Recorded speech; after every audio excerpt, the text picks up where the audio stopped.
world gone insane. An upside-down civilization cannot be real. A world of madness and terror. It's the Dana Gould Hour.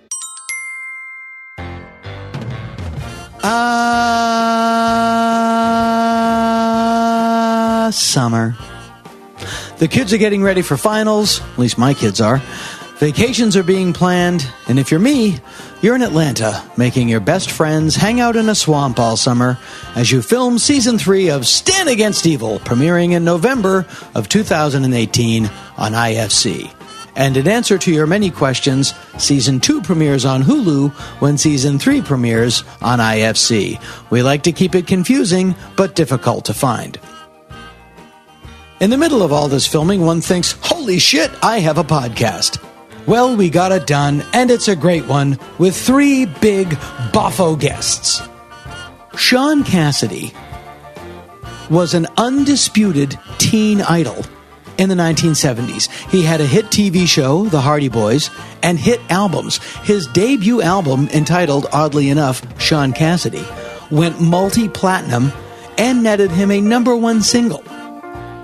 He then switched gears in his career and became a writer, creating one of my favorite TV shows, American Gothic, and many, many more. Shaun Cassidy is here today. Eddie Pepitone was also a teen idol, scoring huge hits in the early 70s with his band Eddie and the Peptones. He later starred in Columbo, The Next Generation, and I am just about at the end of this gag. But needless to say, the bitter Buddha himself, Eddie Pepitone, is here today. Also, April Richardson is here. April is currently on tour, and you can follow her shenanigans online. Just check out Apey at APEY. Or by her God-given Christian name, April Richardson. As for me, I am, as I said, working away on the show, which accounts for why this show is a week late. Next month, we're going to have a special episode with some of my favorite middle pieces and some other surprises, and then we'll be back in normal action for August. I will be appearing at Comic-Con in July with Stand Against Evil, and I will be back on the road in August with my stand-up comedy joke-telling show. And, there'll be details for all of that malarkey. Never fear. In the fall, we will also be premiering our new Patreon feature, I think, in my never-ending quest to maybe at least break even on this fucker. We also have a new This Is the Sound of My Voice t-shirt that I believe, and I say this in all honesty, I think it will blow your shit apart. But in the meantime, it's hot. You're probably in the car. Let's get on to our filthy business.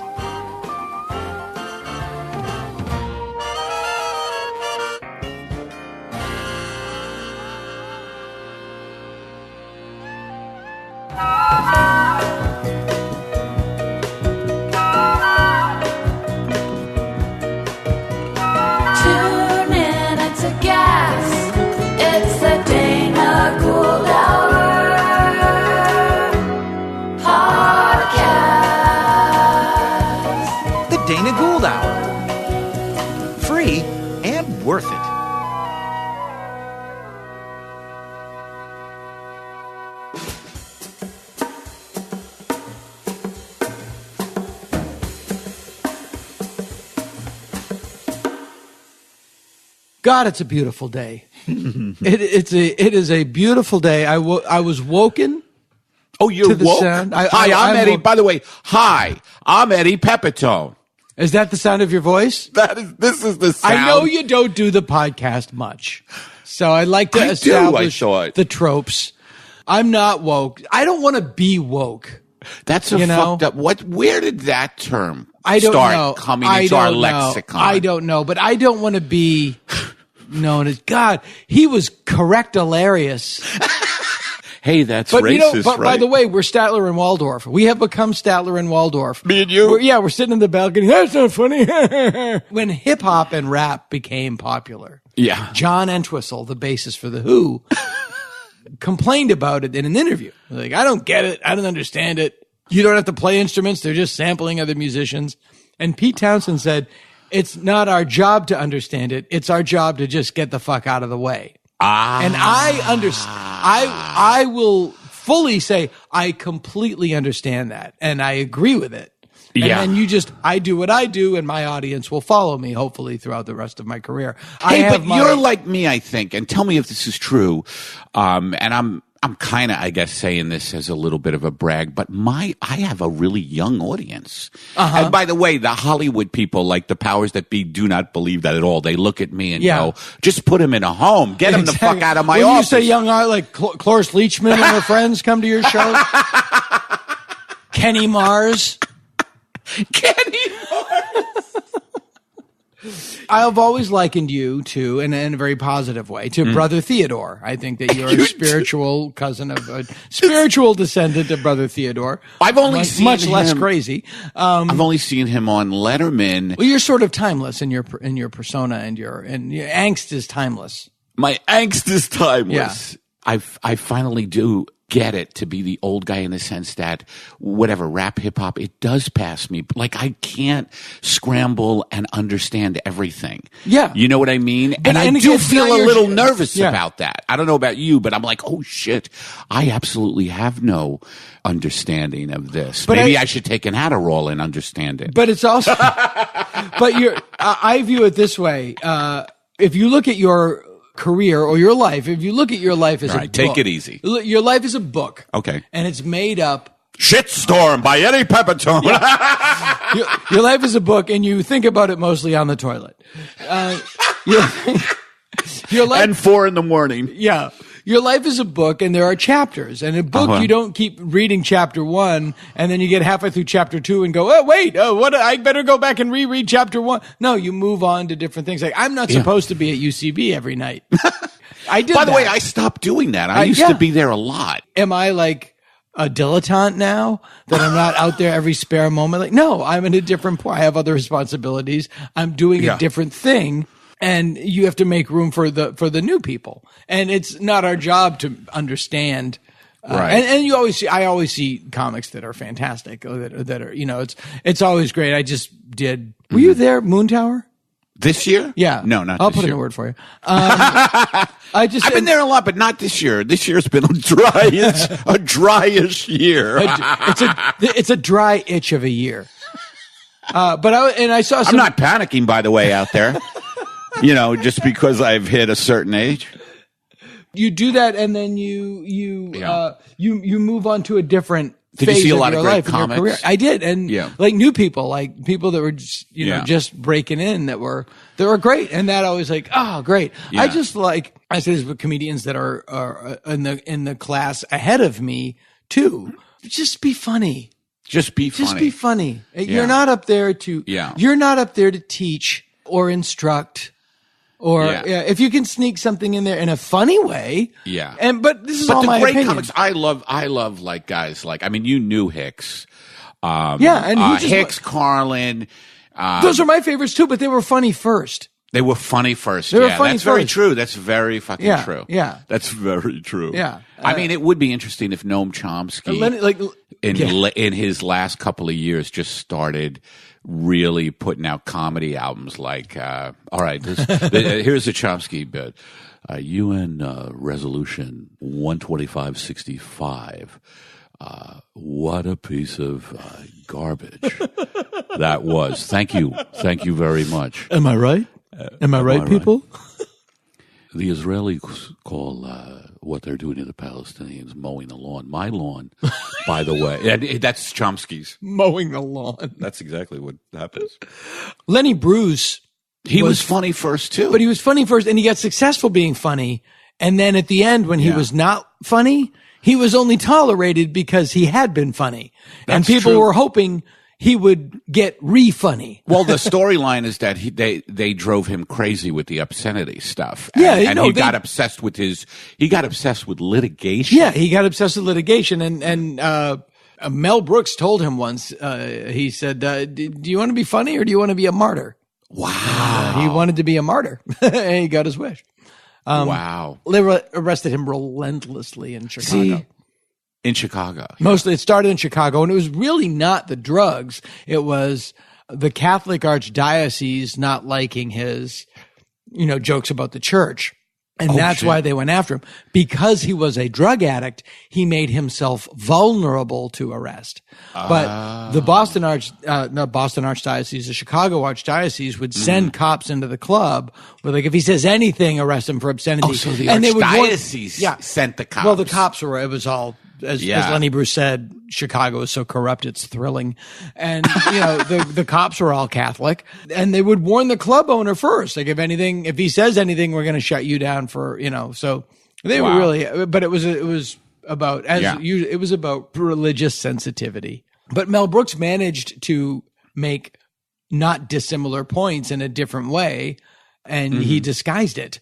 And the way, and the style of humor that he did. So it's just a great line. Different way of getting the message across. That is a great line, though, that you just quoted Brooks, because do you want to be funny or do you want to be a martyr? And there is something in some people who are comedians or whoever who want to be martyrs. Like, there's that fucking thing of, like, I'm going to lay my life down on, or I don't know what it is. But you know what I think it boils down to? Yeah. Really? They want to be cool. They want to be rock stars, and they want to be cool, and they want to be important. Martyrs are important, and they're taken seriously. That's true. Martyrs are taken very seriously. I'm saying that guiltily because I feel like I have a little of that in me. You know what I mean? So do I, but you have to know it and dismiss it. It's like, no, but you do want to be someone. We like the same comedians, and we don't do dissimilar things in our act in terms of our attitudes towards things. But I was the biggest. When in my 20s, I was so I wanted to be important and heavy. You did? Oh yeah, of course, yeah. And then you realize, then you couldn't sleep for years. Yes. But it's better. Life has a way of completely bitch slapping you, tapping you on the shoulder, into look, fella, you're not going to change the world or something. This is what my buddy. I know that you want to go to war with the world, but what if instead you spend 10 years going to war with your body? By the way, we're going to give you insomnia and irritable bowel. Have a lovely day. Yeah. You're singing my song right now, but 11 love songs with irritable bowel in the charts as we speak. Where's your bathroom? Can I use your bathroom? Is there a key? Is one of them? Is there a key? I still like your joke about corporations who won't let anybody use the bathroom unless they have the combination or the key. Yeah. Because we're on the 13th floor. It's the 34th floor of a medical tower. And there's possums get in. There's just homeless gangs going, look, on the 34th floor, we just got the combination. It's 21-3_7. Everybody cup their hands. We're taking all the liquid soap.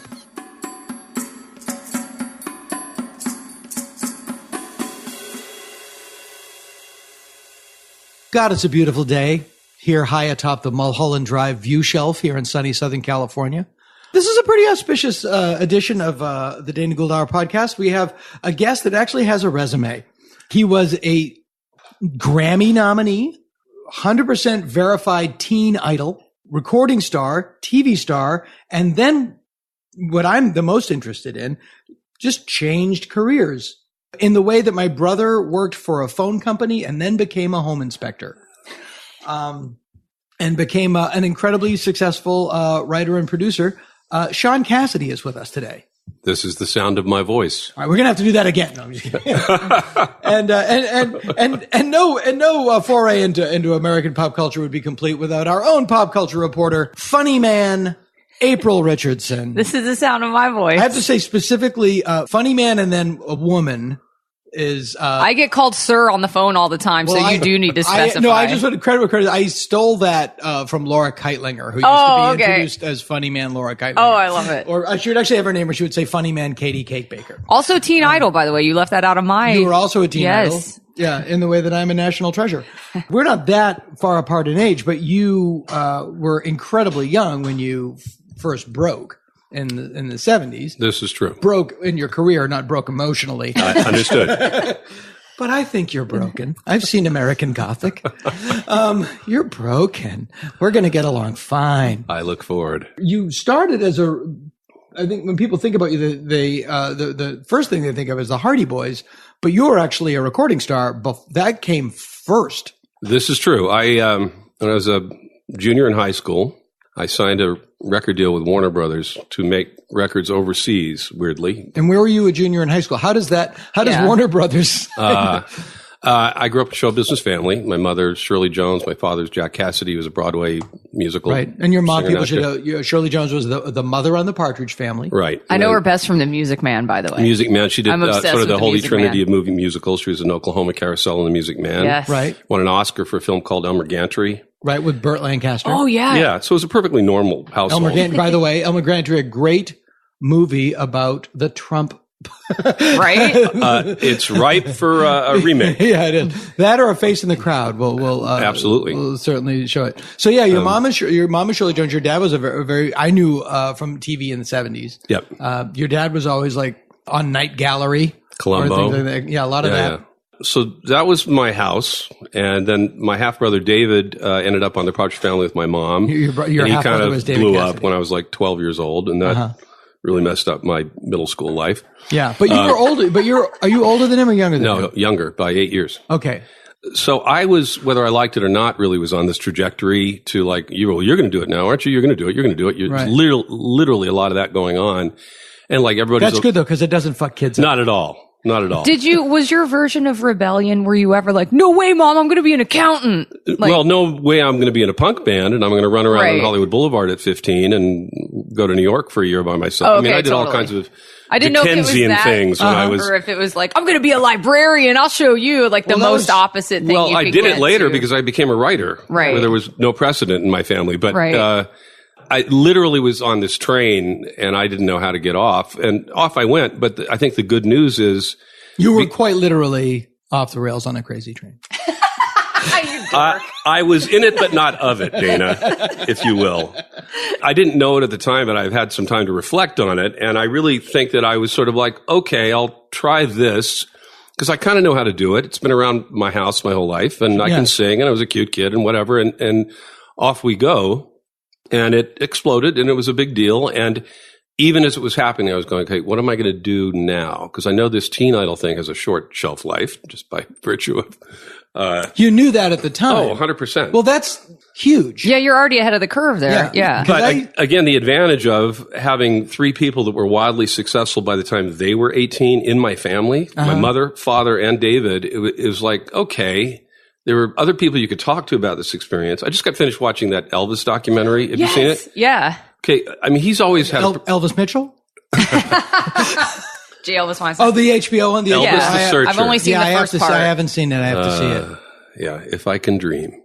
What is the gist of this particular Elvis documentary? Because I'm doing a documentary just about that sandwich that he liked.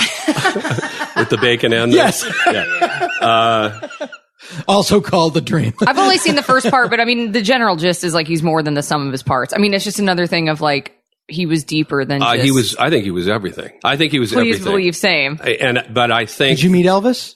I didn't. I came very close. I was booked to see him. I had tickets to see him in Vegas toward the end when he canceled. And when he died, my record, if it wasn't number one, it was I just had a number one record. I think he died in August of 77. Yes, he did.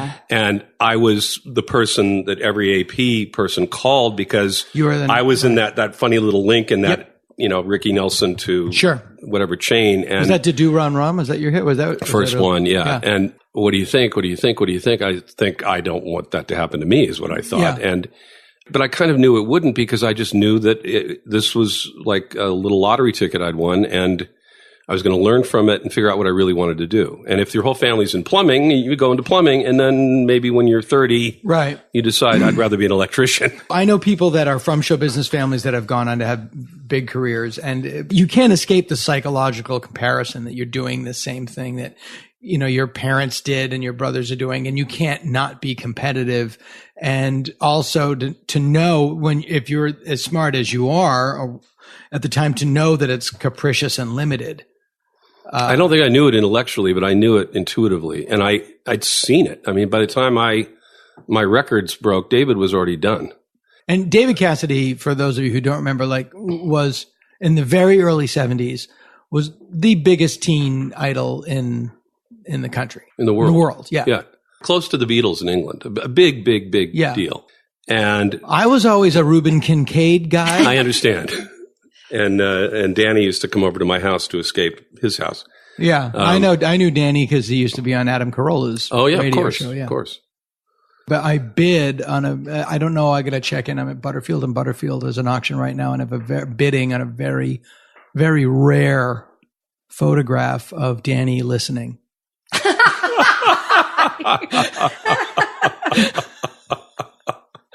Hi, Danny. He knows I love him. I know.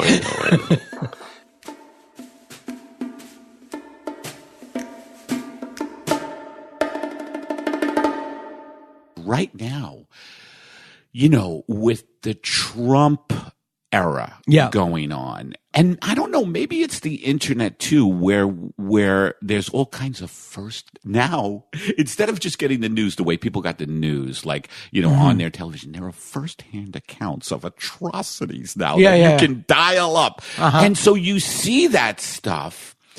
And you're like, this is what goes through my head. Like, oh shit, I've got to say something about this stuff.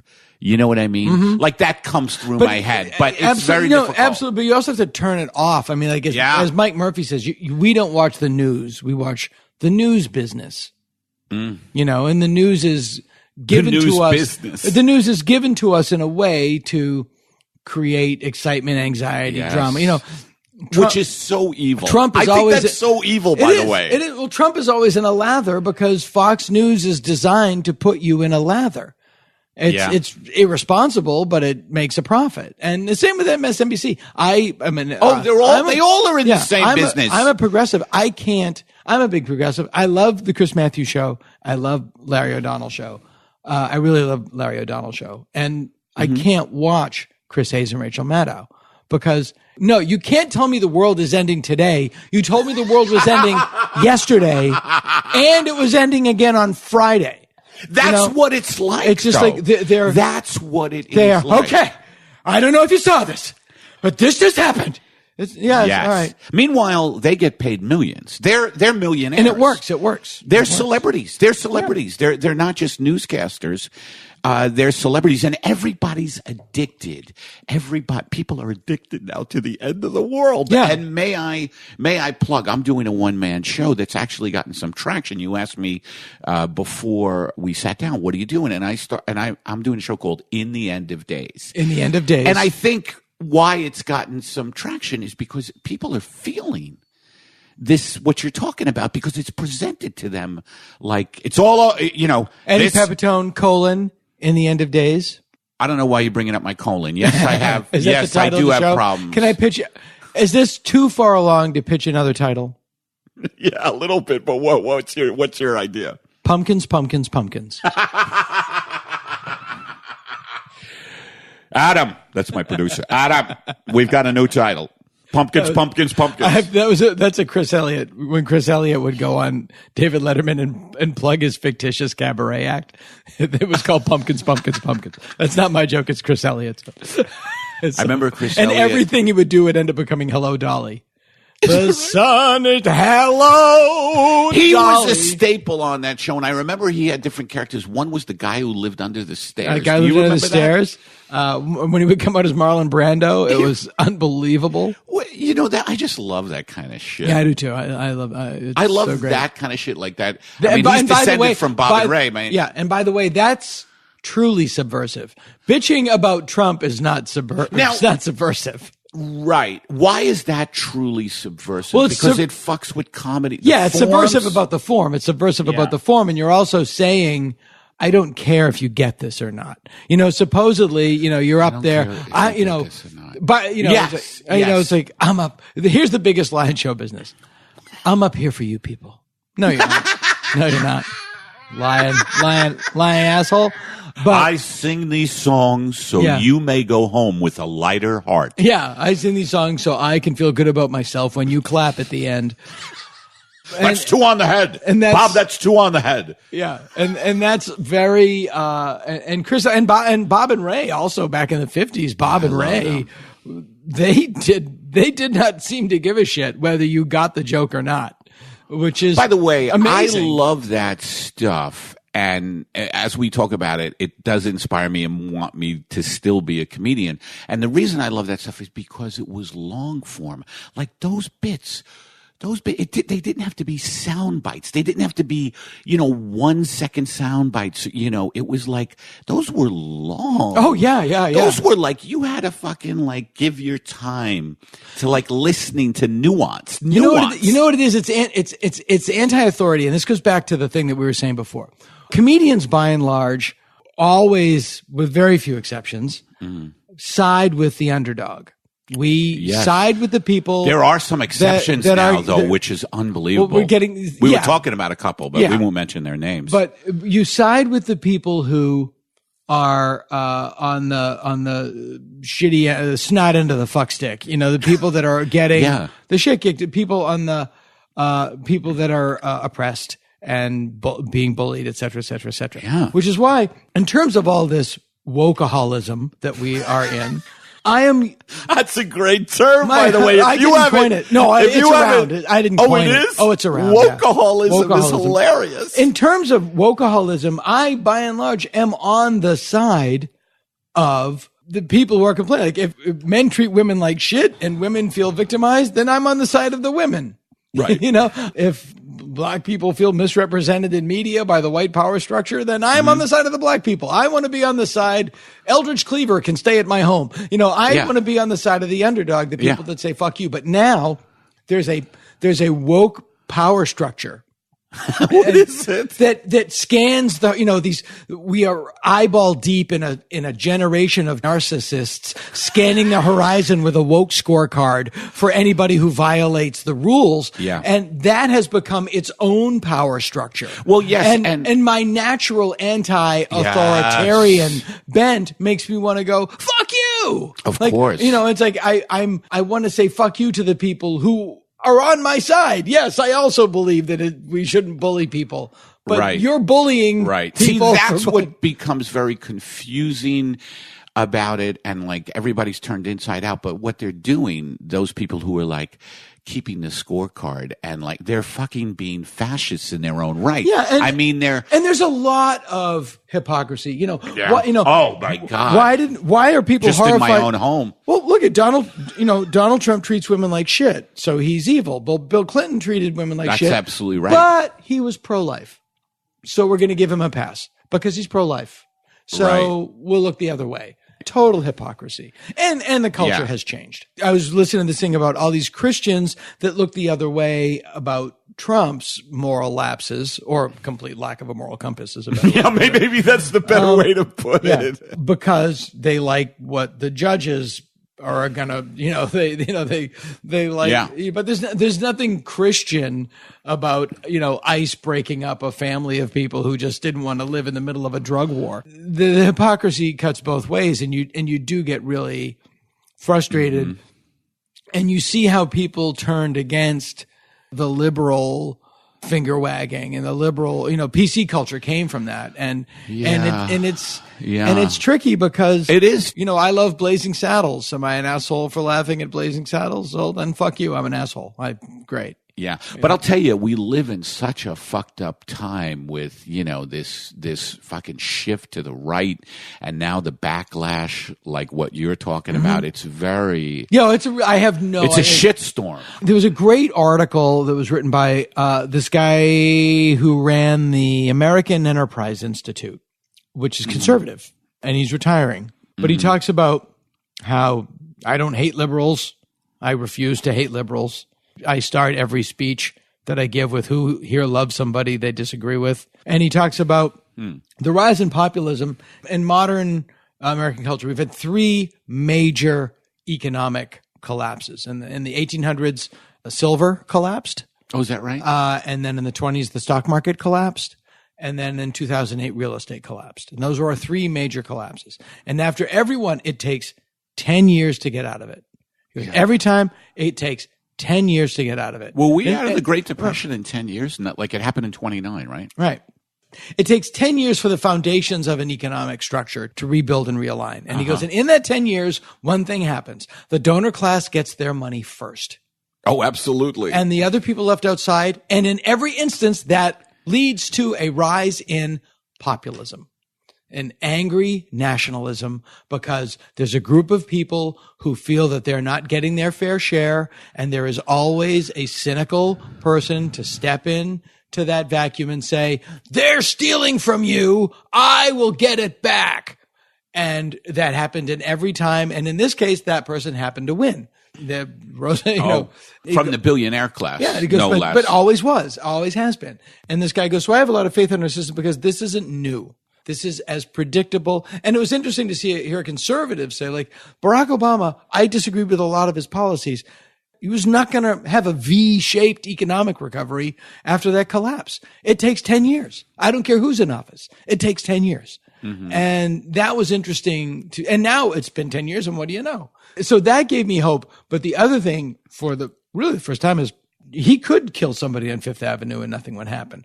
So for the first time, you just have somebody that is just immune.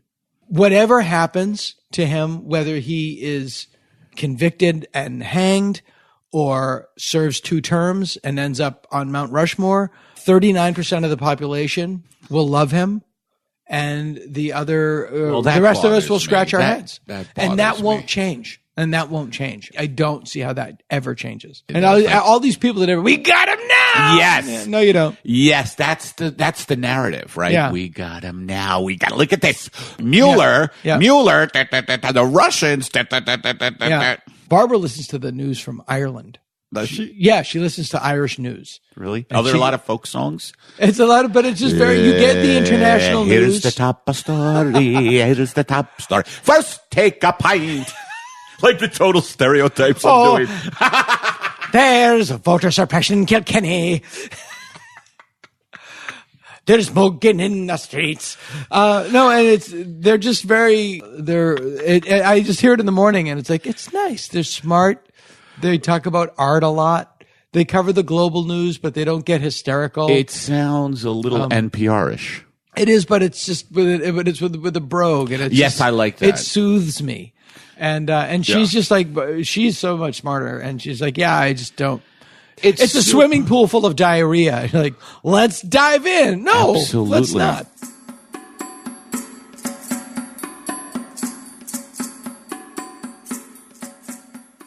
I really do think about this a lot. And the third question people always ask me is, how did you end up alive? Yeah. Why are you here? Yeah. And I came from a group of kids that were kind of unparented, and yet we all not only survived, but we thrived. We all kind of parented each other, I think. Mm-hmm. But our celebrity parents, the people cast as our parents, were Shirley Jones and Jack Cassidy at my house, although often at different houses. Uh-huh. And then Rosemary Clooney was my second mom, and that was my second house. And Stan Freberg was my third house. And then occasionally, were these just people on the block or your friends' parents? All of my best friends, those were their parents. Was George your friend? George was a guest star at Rosemary's. He just gotten off the plane. Or Miguel Ferrer? Miguel was one of my closest friends in high school. Okay. And what an amazing actor! Yeah, a great guy. And Gina Martin, Dean Martin's daughter, was my girlfriend in high school. So Dean was like that's a famous guy. Yeah. Everybody was you're doing fine, but Dean was like, that's a movie star, Coolsville guy. And knowing somebody who knew Dean Martin drastically increased your chances as a teenager of taking some of Jerry Lewis's Percodan. You've read my bio, haven't you? All true. Anyway, where were we? And you're all in like Bel Air or in the Valley? In Beverly Hills, there and abouts. But all of those kids could have been a bunch of assholes. And yet I'm friends with most of them still. And everybody did fine and kind of survived it. But we did kind of look after each other and continued to look after each other. And when I fell into it in my late teens and early 20s, a lot of those people stayed with me. I took my best friend with me on the road to keep me honest and That's incredibly. Yeah. How did people around you knew that they could call you out. We all called each other out all the time. Fascinating. You were as famous as Justin Bieber. All right. Yeah. Yeah. But he, as opposed to he, from what the stuff that I read, is essentially feral. Yeah. You know, I mean, he seems like a stone cold idiot. And has just unparented as the, I wasn't parented either. But you self-parented, whereas he's right. not. That's the analogy that I'm drawing. Is that you actually did not, you were the anti-Bieber in the sense that you did everything properly. It seems like you knew well enough to keep people around you who would How are you getting texts from Bob Guccione? He's been dead. A perfectly normal childhood. I don't know what to say about anybody else's experience, but I just, again, I had all these models, good, bad, whatever, to look at. And it's not to say I didn't spiral a lot. I did in my 20s. I didn't know where I was going or how I was going to get through it. But I had bought myself time. I'd made enough money to basically live in a house on Mulholland, right down the street from here, for about 10 years. I basically stayed home for the 80s and read books and raised kids and tried to figure out what I wanted to do and what really spoke to me. That's fascinating because you're huge. You're huge, though, in a novelty way. It's not like nothing I did felt like. But you knew that. Yeah, that's what I have a hard time to digest, is that you're aware of it. Well, I'm not an idiot, Dana. I know, but still, when you're in the middle of it. But I literally was in the middle of it, but not of it. Like objective, like a writer about it. But I didn't have a plan. I was just, we don't know what's best for us. And often experiences I've had that I thought were bad ended up being actually great. Forced solitude. No, they're not buying your records anymore. People say, well, why did you stop touring? I said, well, they stopped buying the records, so I agreed to stop touring. It was a deal between me and the audience. And plus, your audience is now in college, and my audience is now retired. But yes, but at the time yes, they were in college or out of, and they're doing other things. Yeah, they go on to their lives, and I had to go on to my life. But there was no model for my future. It was only a model of staying in show business or as a performer, and I didn't want to do that. I liked acting, I liked singing, I can sing, it's fine, but I wanted more control. I'm a producer. I like to make stuff. I like to get up in the morning and make stuff. Right. And I think to a certain extent, I made me. At 18, I was like, okay, I got this kid I can do something with. Let's see we'll see how far that goes, and I'll figure it out as I go. But when I started working in the theater, all the playwrights were like, oh, they're a king.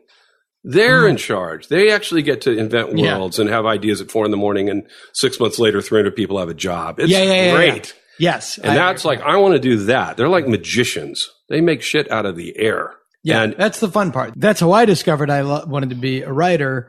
I'm not comparing myself to you in any way. Yes. But I was a comic and an actor, and I had a bunch of pilot deals, and I was in pilots, and, writer, you'd be assigned to a writer, and a writer would hang out with you for a week and go write Dana or Helping Out Dad or Tin Full of Biscuits, whatever it was.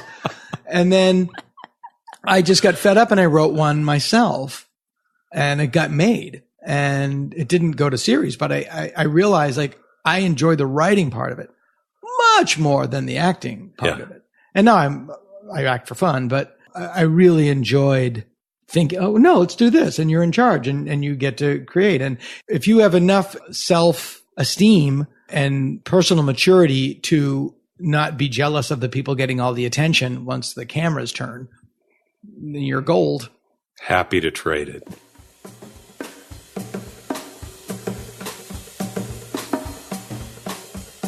So have you stopped watching the news? Of course not. But I don't. But I don't have it on a constant. I don't have it on a constant drip every day. I can't. I listen. Yeah. It is very addicting, though. Everything in our fucking society is geared toward addiction now. Do you notice that? And they fucking designed Facebook like that, right? The like button, right? They've even talked about that. Well, we designed it because we knew it would hit the fucking certain spot in the brain that would people be like, I'm validated. A pellet, The what? Your food pellet. Hey, your reward pellet. You don't have to come at me. I know I have a food problem. Because they come out, everybody. This has been This is actually an interview. I'm still eating at night. They're dragging me away into a van. I'm still eating at night. Who brought a cake to Eddie's food abuse intervention? Oh, I'm sorry. Imagine if that was the thing about food abuse intervention, that what they do give you is one final great last meal. So your plan as the food abuser is to constantly get these interventions because you love that last meal thing. What would you? So many last meals are McDonald's. Like guys is that are that fucking true? Yeah. And there's a great example of addictive food. Now, do you know that those foods, the fast food shit, they have fucking scientists. I put quotes around scientists who design these fucking foods with addictive stuff. I mean, it's well, amazing. supposedly I'm addicted to sugar. Are you?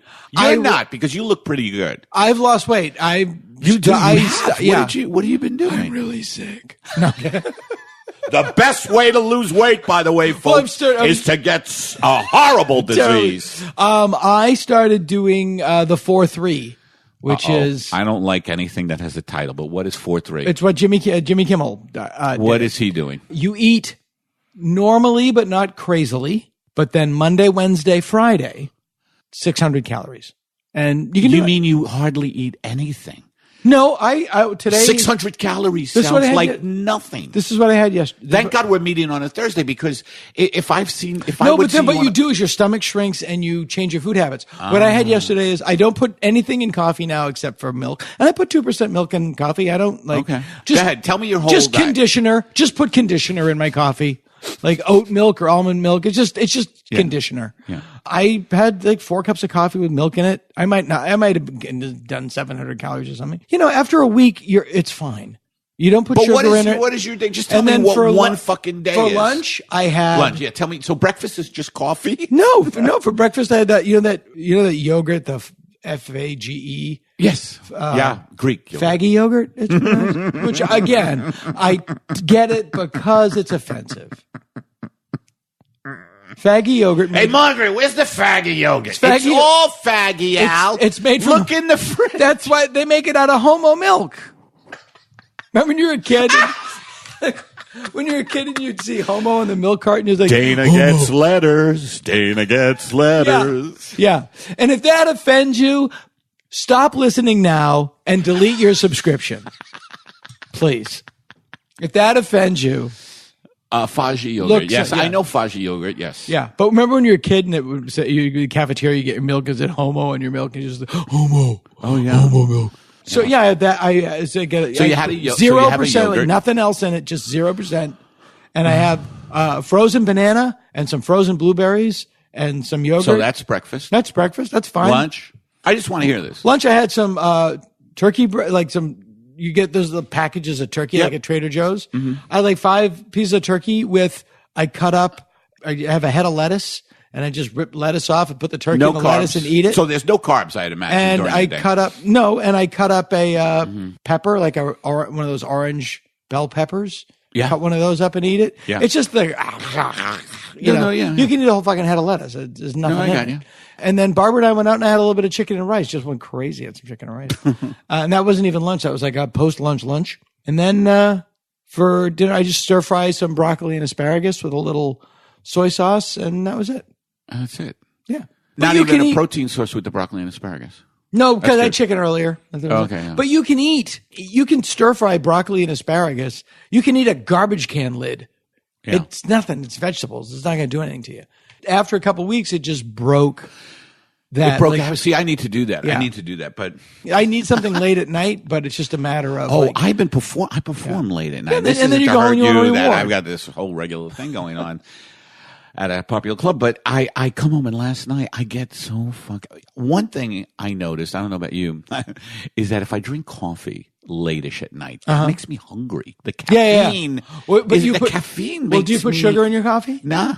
But actually, the more sugar you have, the more sugar you want. Is that yes? Yeah. And by sugar, I mean are you off of sugar now? To repeat, Dana said by sugar, I mean blowjobs. If that offends you, stop listening. Delete my podcast from your. I always justify my eating. I say something like, "Well, this is stress eating, Eddie. You're stressed. That's why you're eating like this." Yeah. And there's nothing wrong with it. I just like after 40, you just can't do that anymore. You know, after 40, you just like your metabolism slows down and you just have to alter your diet. And, but also like I just broke, you break bad food habits. Yeah. It's like, I do know that your stomach ate the way shrinks. I wanted to, I would be big as a motherfucking house. Yeah. Because it is amazing though how this society, getting back to our society, it is amazing how there's such a mixed message about diet, food, and exercise. Because on the one hand, you've got you're plastered with ads about fucking food. Like, and it's just thrown at you on television and billboards and like, gigantic billboards of like dripping fucking triple layer hamburgers and all that shit, and then on the other hand, the gym culture or whatever, you know what I mean? It's like just this incredible mix signal about here it is. It's treat yourself well. Yeah. And foodies. Like foodie is a great I love the foodie. Here's the brilliance of McDonald's. Their old advertising. Remember this song? You deserve a break today. You deserve a break. It's right there. Here's you deserve this. You deserve this. Also, absolutely, the slogan of the Chicken Ranch in Nevada, you deserve a break. He gets letters. You deserve to look into a set of dead eyes today. What's it called? The Chicken Ranch. Was that it? It was an old Chicken Ranch. It was the Pussycat Ranch. I think it was the Chicken Ranch, wasn't it? It was a show for a while. Cat Ranch, I think. Yeah. I don't know. It was a show. Yeah. But that's always, I just thought what's also so funny is most of these guys that have their own militias could not get into the armed service. I saw a meme of all of these guys were as, their own militias? Yeah, a lot of these guys that have their own militias are as wide as they are tall, and somebody put Meal Team 6.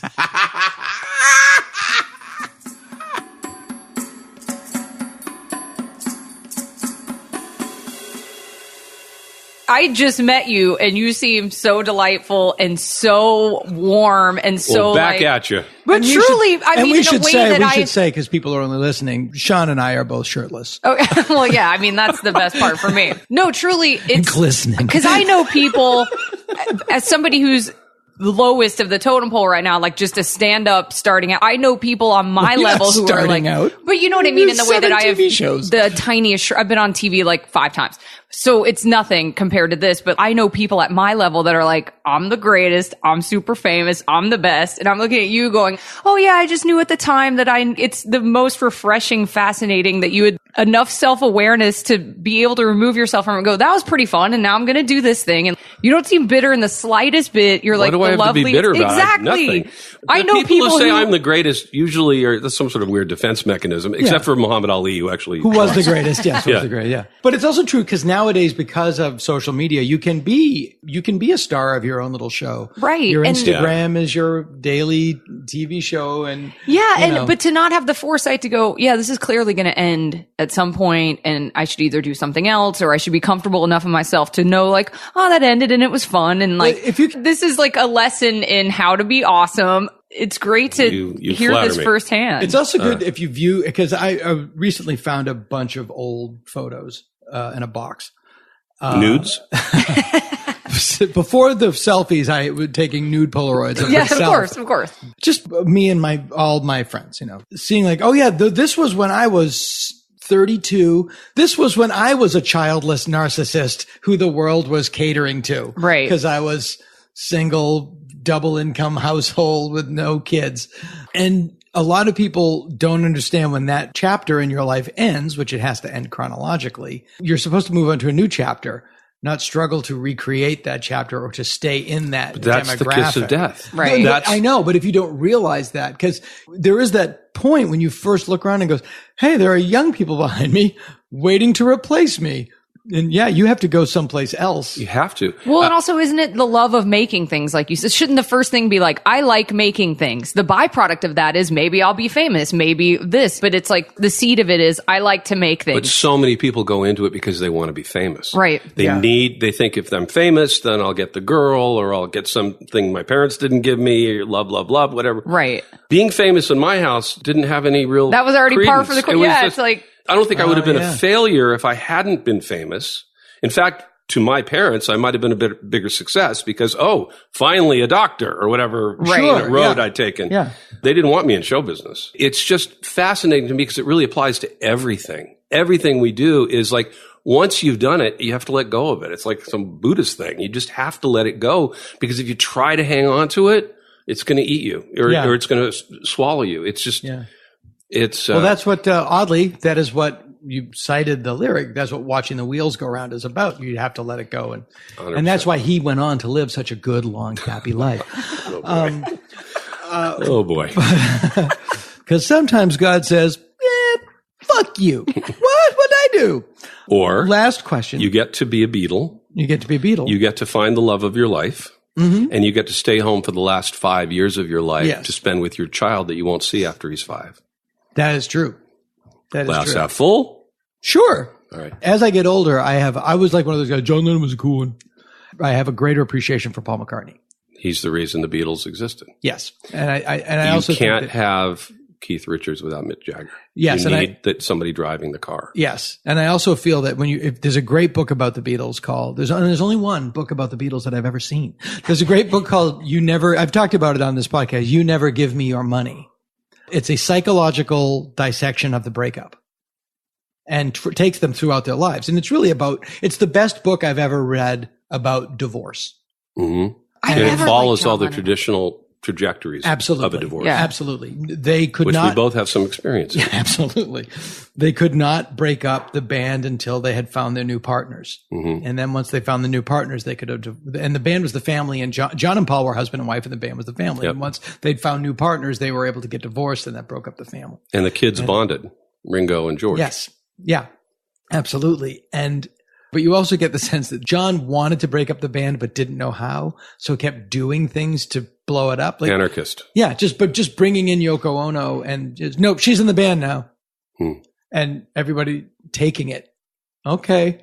And then finally Paul said, I'm quitting. And it infuriated him because he wasn't the one that got to say the band is over. Paul did it. Right. And it drove him crazy, even though it's a fascinating story. It's kind of funny to be speaking of them in like the Elvis. I'm almost like, how are we still finding out things about them? I don't understand how we haven't exhausted every information. So, do you know what I'm saying? Yeah, do people just wake up one day like, there's a thing about the Beatles I forgot to tell you guys. Let's write a book. Like, how do we still find out things about them? Well, that's like you're talking about that Elvis documentary. Yeah. Like, or how the Bobby are we Kennedy still for president, which is amazing. I watched that the night before. Yeah. And that time, Bobby Kennedy assassinated, Martin Luther King assassinated 68. And Elvis does his comeback special, which is his, to me, high watermark. Oh, it's like the greatest thing that's ever aired on television. My friend's dad was the guitarist. It's like the apex of Tedesco. Oh, really? Tedesco, Wow. I watch it like once a week. I mean, there were many guitarists. Was James Burton on the comeback special too? I don't know if he was on the special. Yeah, but I know all that. I know that. Yeah, but I keep confusing Tommy and Teddy. Teddy is the son. Tommy Tedesco was in the Wrecking Crew. Yes. And he played in the rehearsal thing. Do they talk about in the second part about If I Can Dream? It closes the show. Well, I mean, I've just been singing it for an hour in my car. By the way, it is since I saw the special. Yeah. It's the only song I can listen to because it's put into a context in the special that I didn't get. He apparently, like me, at 10 years old, was watching at the Ambassador Hotel when Bobby Kennedy was killed. He'd watched it and he was at sea. He was at sea because of all those goofy movies he made in MTV. Yeah. And he didn't know what direction to take and how to recover and how to find his light again and whatever. Mm-hmm. And the special was his ticket. And that song was, to me, the high point of the show. Oh, absolutely. But you listen to what the subtext of that song is for him.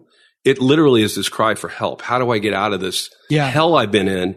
and he couldn't get out of it because the Colonel didn't let him get out Colonel of it. sucks, totally. But also I had read that because that special aired at Christmas, they wanted him to close with something like, "Here comes Santa Claus and Merry Christmas, baby." Truly, he was like, "I'm not going to close with that. People are getting hosed down in the streets." And so he told, I think, Steve Binder, "I'm not going to sing a corny song to close this. That is so tone deaf.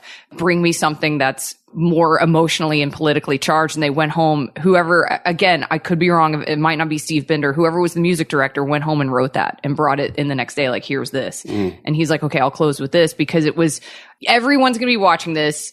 I want to say something about what's going on right now. That's what I've read.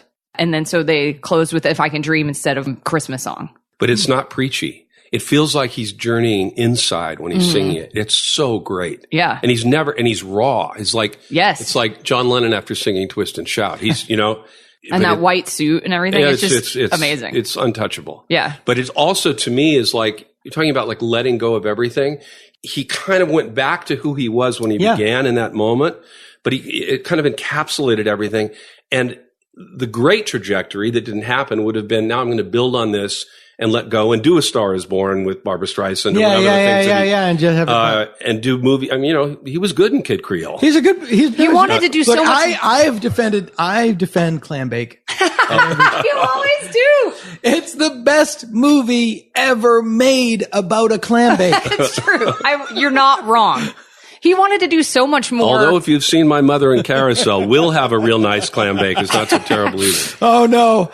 Because I've often said Clam Bake is the best song ever made about a clam bake. I could be wrong. Yeah, he did want to do so much weirder stuff and wanted to get into weirder music, but the Colonel never let him. Hang on a minute. I have to go here. I'm sorry. I didn't mean to interrupt Clam Bake. Just some songwriter and champion. Clam Bake, gonna have just Clam Bake again. That's the lyric. Clam Bake, gonna have a clam bake.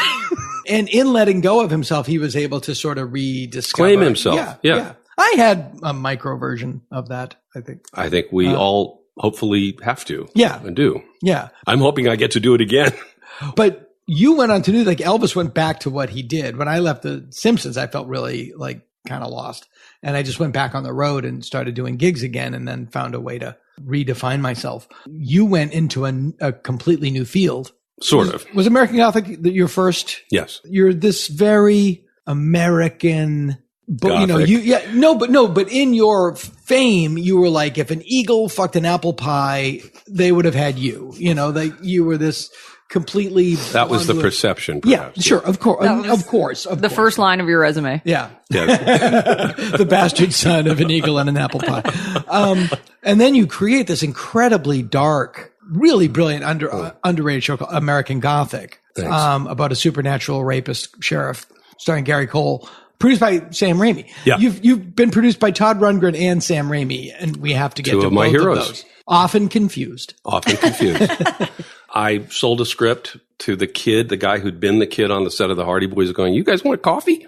Who was now like the president of television at Warner Brothers or at Universal 10 years later. His name was Kerry McCluggage. Okay. But he went on to become chairman of Paramount. Did you just sit, you were just home reading books in the 80s and then it gets into the reading 90s books and acting in plays and working with playwrights and watching movies and writing down movies like scene by scene in a sentence, breaking down the structure. I always liked architecture. I do too. All of it is architectural. Comedy and music and horror. It's all right. Architecture, yes, timing, it's all the parallel, and this is something that you understand and that Sam Raimi understands, between horror and comedy.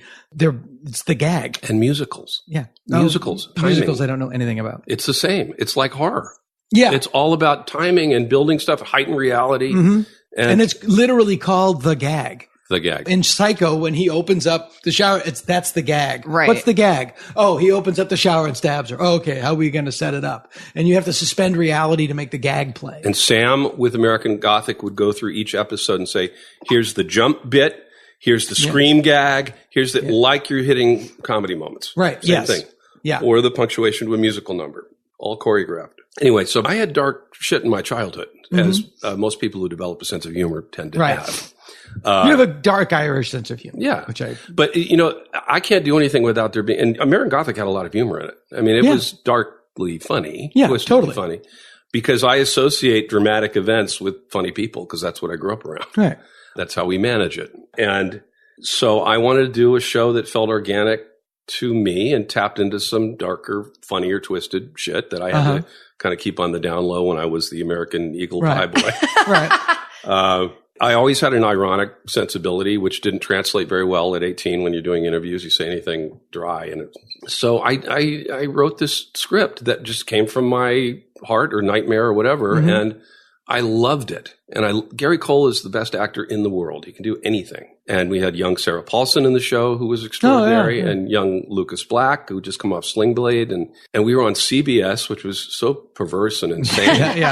But they were trying to jump on the X-Files wagon. They were in the cellar. It was right before Les Moonves came there. And Touched by an Angel was their biggest hit. And then I delivered, Touched by Satan. They both, Hey, we got to hear Touched both by sides. an Angel, and you brought in Touched by an Uncle. But it was so liberating. And the mind fuck of, wait a second, that kid who was that thing has delivered this thing? Yeah. It's like Dustin Hoffman's first two movies, being Graduate and Midnight Cowboy. Suddenly you can't put you in any box. Right. And having been very much in a very specific box for a very long time, I was thrilled to be released. And then, of course, you get thrown into that box. Suddenly I'm being thrown all these goofy horror ideas. And now you're the, genre guy. Yeah. Like, well, if I'd sold a comedy first, then I would have been the comedy guy. But whatever. One of your projects that when I remember reading it, I was like, I want to do that. Fuck. He came up with it. Fuck. Because I work in the... Isn't that everything? I felt that way when I first saw Girls. Was Hollyweird. Yeah. Yep. Tell me about Hollyweird. I was partnered with Wes Craven. And I'd grown up in LA and Hollywood and knew I was sort of obsessed with Black Dahlia-y things and knew about a lot of that stuff. Sure. And I thought, there's an interesting show to be done about a bunch of crazy kids who are filmmakers who want to pursue real Richard Ramirez-like folk. And everybody got very excited about that idea. And Wes was very supportive of that idea. And I wrote the script everybody seemed to love. And we cast it and we shot it.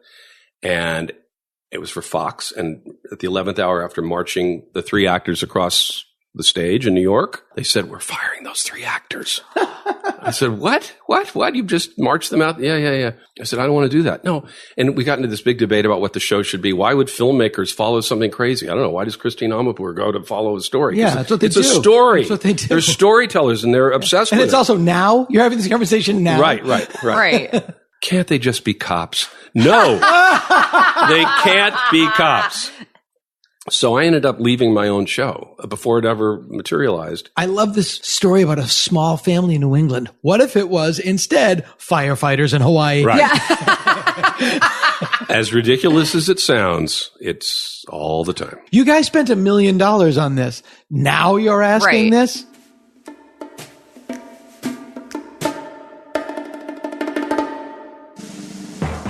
Welcome to Political Talk with two guys from Boston. A working man's look at the socio-political issues of our day. And now, Political Talk with two guys from Boston. This is Political Talk with two guys from Boston. I'm Johnny Condon. Robbie Sullivan here. Brought to you by Bevilacqua Heating and Air Conditioning. We're cool if you're cool. And we're starting to work. The summer is here. Can you believe it? Finally. People are heading to the Cape. Yeah, and they're trading out. Their air conditioners are coming in. Old people are dying from the heat. And heaters are going into the garage. Down there at Baxter's Wharf. It's so nice. Frying up the quahogs. I love the smell of an old clam. It's one of the few places where you go to eat. Yeah. I was talking about seafood. No, that's what I meant. Yeah. Oh, I was going to say. No, it's like the harbor. Most people smell the harbor and they go, but I go, it's nice. There's shellfish here. Somewhere under the sand, I can smell it. I always say that especially at Baxter's Wharf, where you're going to eat and birds like, come on, meet, hey. What about me? Hey. What about me? Hey. So the most aggressive panhandling is seagull-based French fry mooching. It's like public school lunch. They're all around. Hey, can I have that? You going to finish that? Does everybody in the country, did you have American chop suey? Oh, yeah, but I loved it.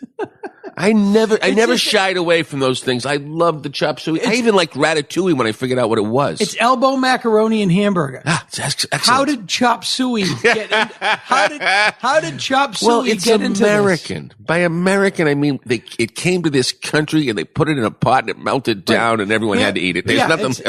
It's pasta, which was created in China. Sure, but Italians like to take credit. Right. Spaghetti sauce, which came from tomatoes. But Italy. That's Italian. And hamburger, which sounds German. I think we invented hamburger, didn't we? Isn't a hamburger an American thing? Very few American things in American chop suey. I don't mean we invented meat. No. But deciding to clump it into a patty without much work and grill it. That's American. We used to laugh at on the menu because assorted would be ASS''T.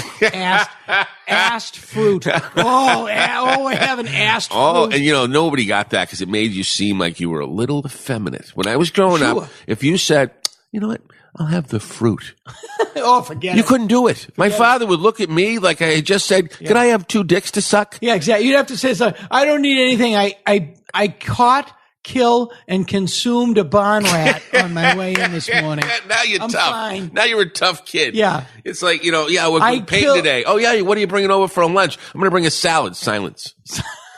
Really? Yeah. Really? Yeah. That's the way it was treated. It was like a baby. What are you bringing for lunch? A baby deer. Okay. Now fine. I'm proud of you. They want to see you herding bison. Like, it has to be severe. They want to see you connect with early man or you're not one of us. Anything you can get at the DQ. Anything from the Brazier. I was going out with a girl who was a vegetarian, so, I'll do anything a girl does. Shots. I don't even do drugs, but if a girl's doing drugs at the time, I'd be like, sure, and then I wouldn't do it.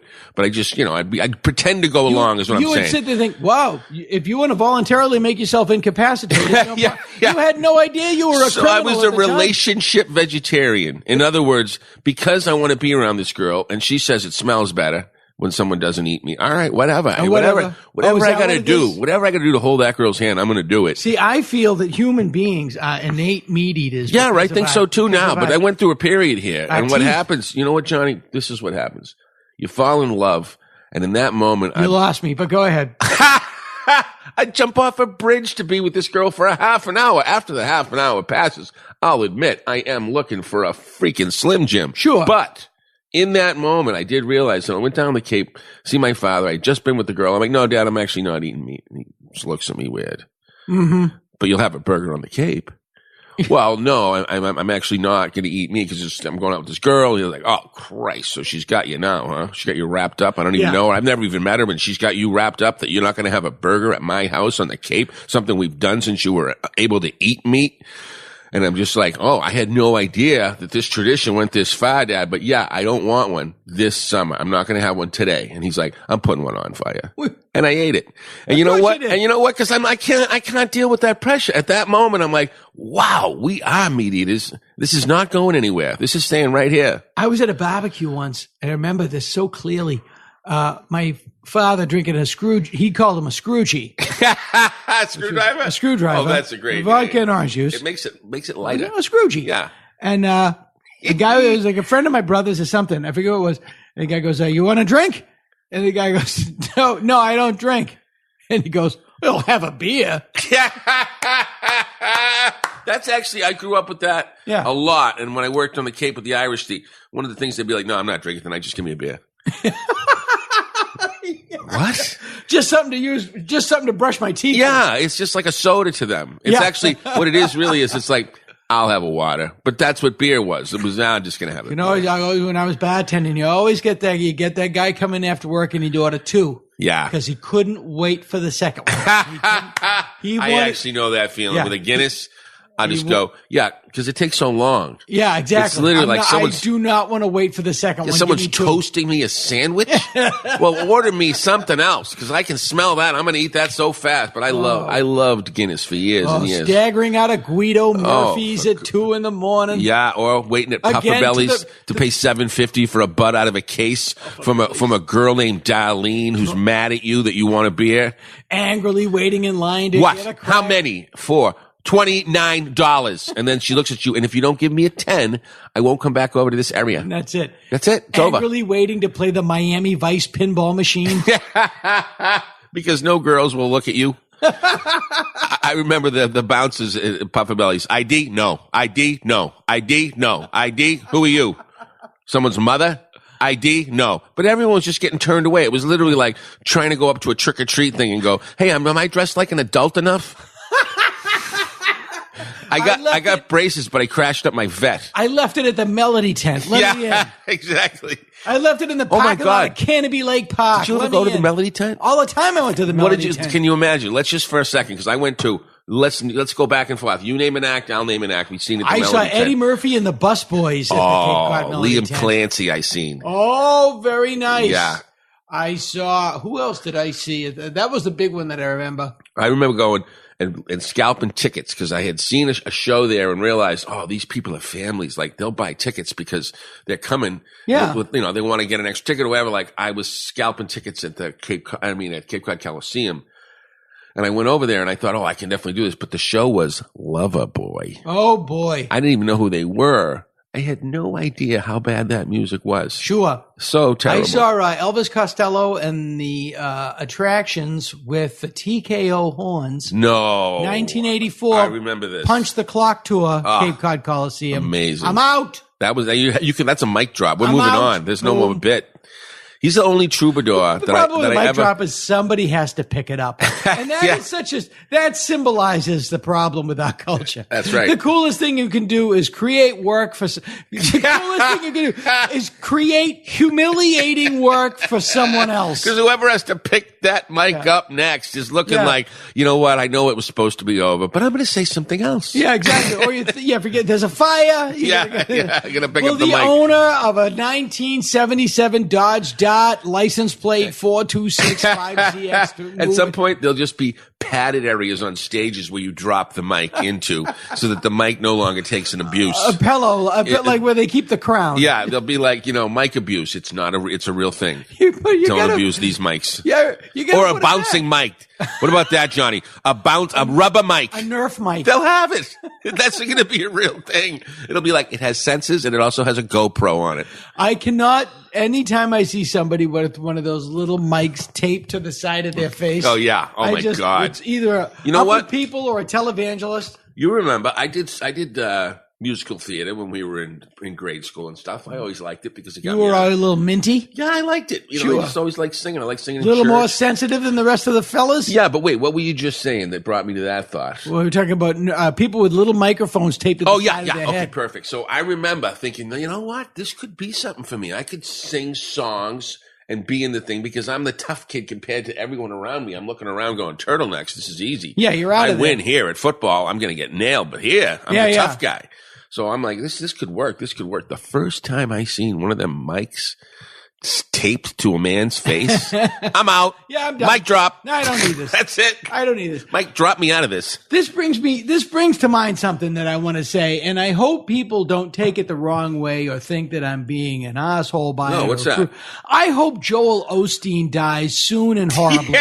Don't do that. I don't mean it in a terrible way. Johnny, here's the thing. You don't have to. We only see what we seek. Don't think about him. He looks like an asshole's reflection in a puddle. It's like, he's got everything Tweet is that. shitty. Everything is shitty, but it's all exaggerated. His teeth are terrifyingly large.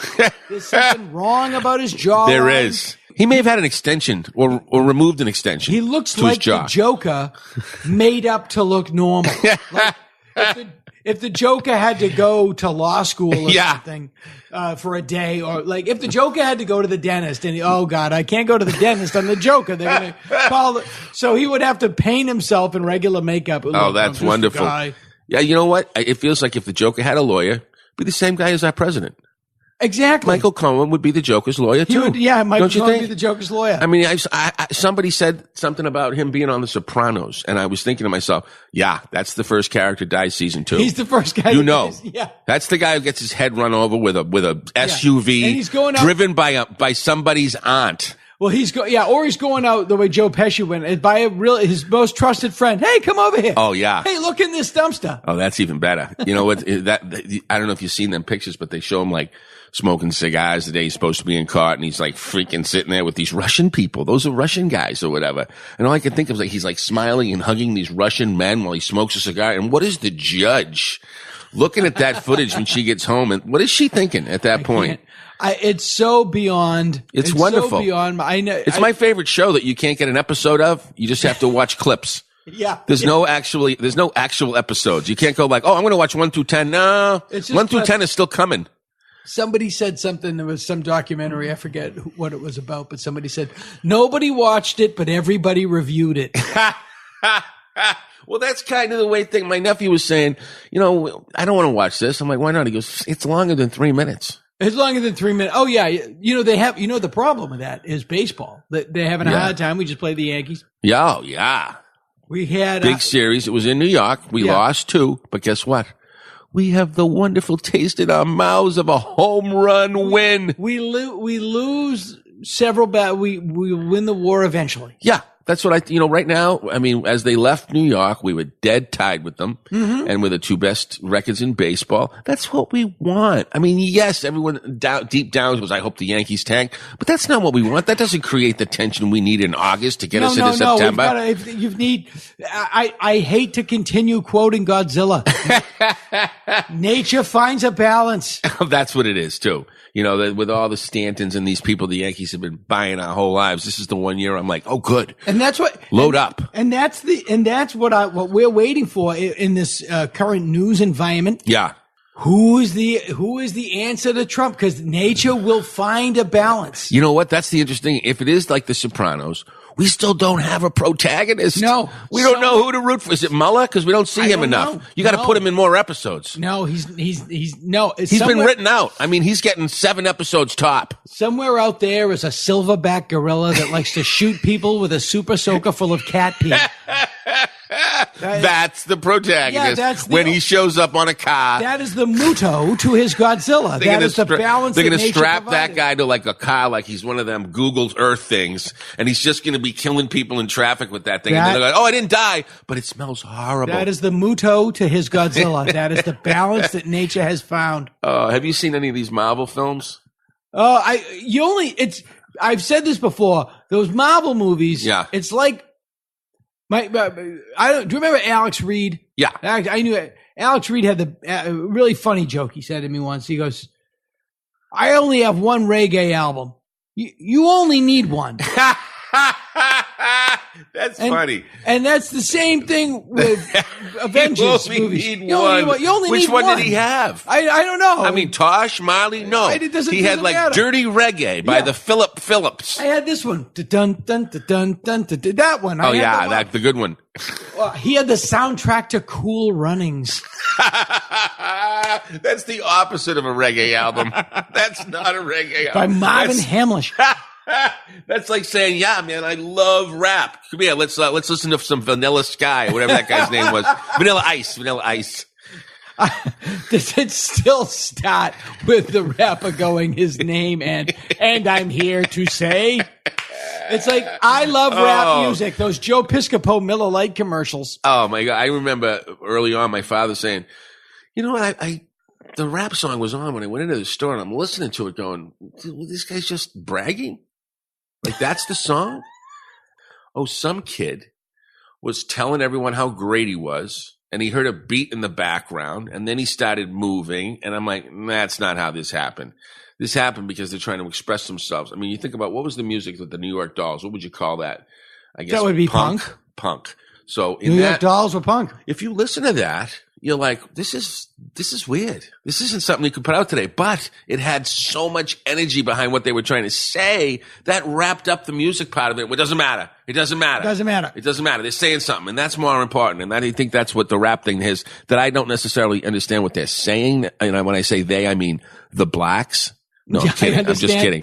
Because, again, I told you my mother, her take on it. But my father was just like, a burglary music. Yeah, exactly. But my father, his thing was, if they're just going to brag, why not brag about something funny? That's hilarious.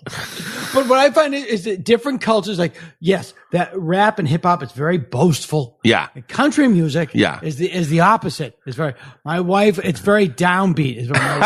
There's an old country western song by Charlie Pride, and it was Snakes Crawl at Night. I don't remember that. And it was a song about his wife watching his wife's boyfriend come pick her up at night. Oh, and wow. It was called Snakes Crawl at Night.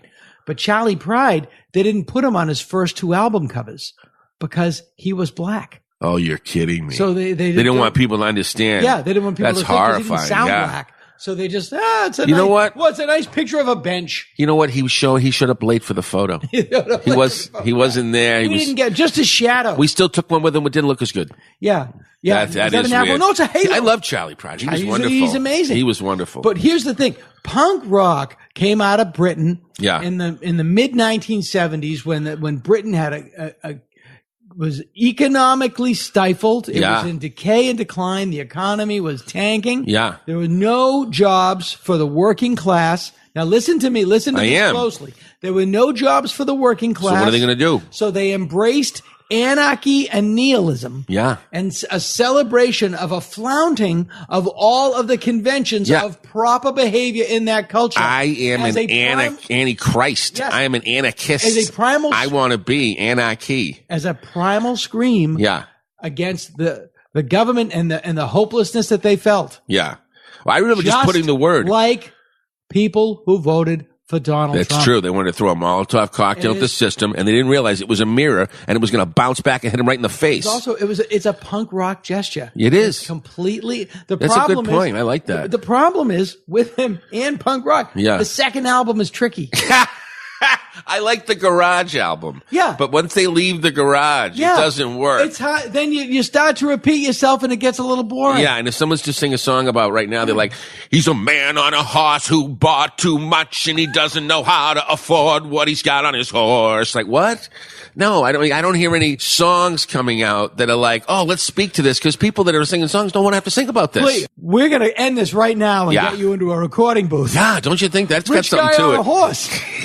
I got a horse I can't afford. Political Talk with 2 guys from Boston. Men, there's a drive-in movie full of juicy people. Wow! It's a trap! Help! It's Pick! We've had it, men. A pleasant aroma for you, but not for mosquitoes. Pick is easy to use. Light it and forget it. Pick's aroma keeps mosquitoes, gnats, and sandflies away. Pick is the best protection for barbecues, fishing and camping trips, or just relaxing in the yard. So if you don't want our company ever anywhere, just light Pick and see what I mean? Bye!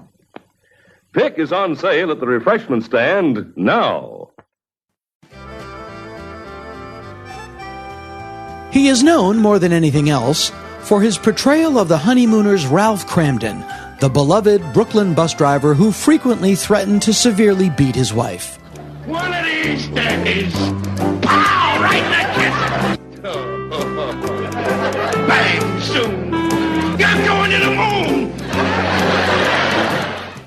Born John Herbert Gleason in the Bedford-Stuyvesant section of New York in 1916, Jackie Gleason was one of 2 children, and like many people who would make their life's work seeking out the love and approval of strangers, his childhood was marked by uncertainty and trauma.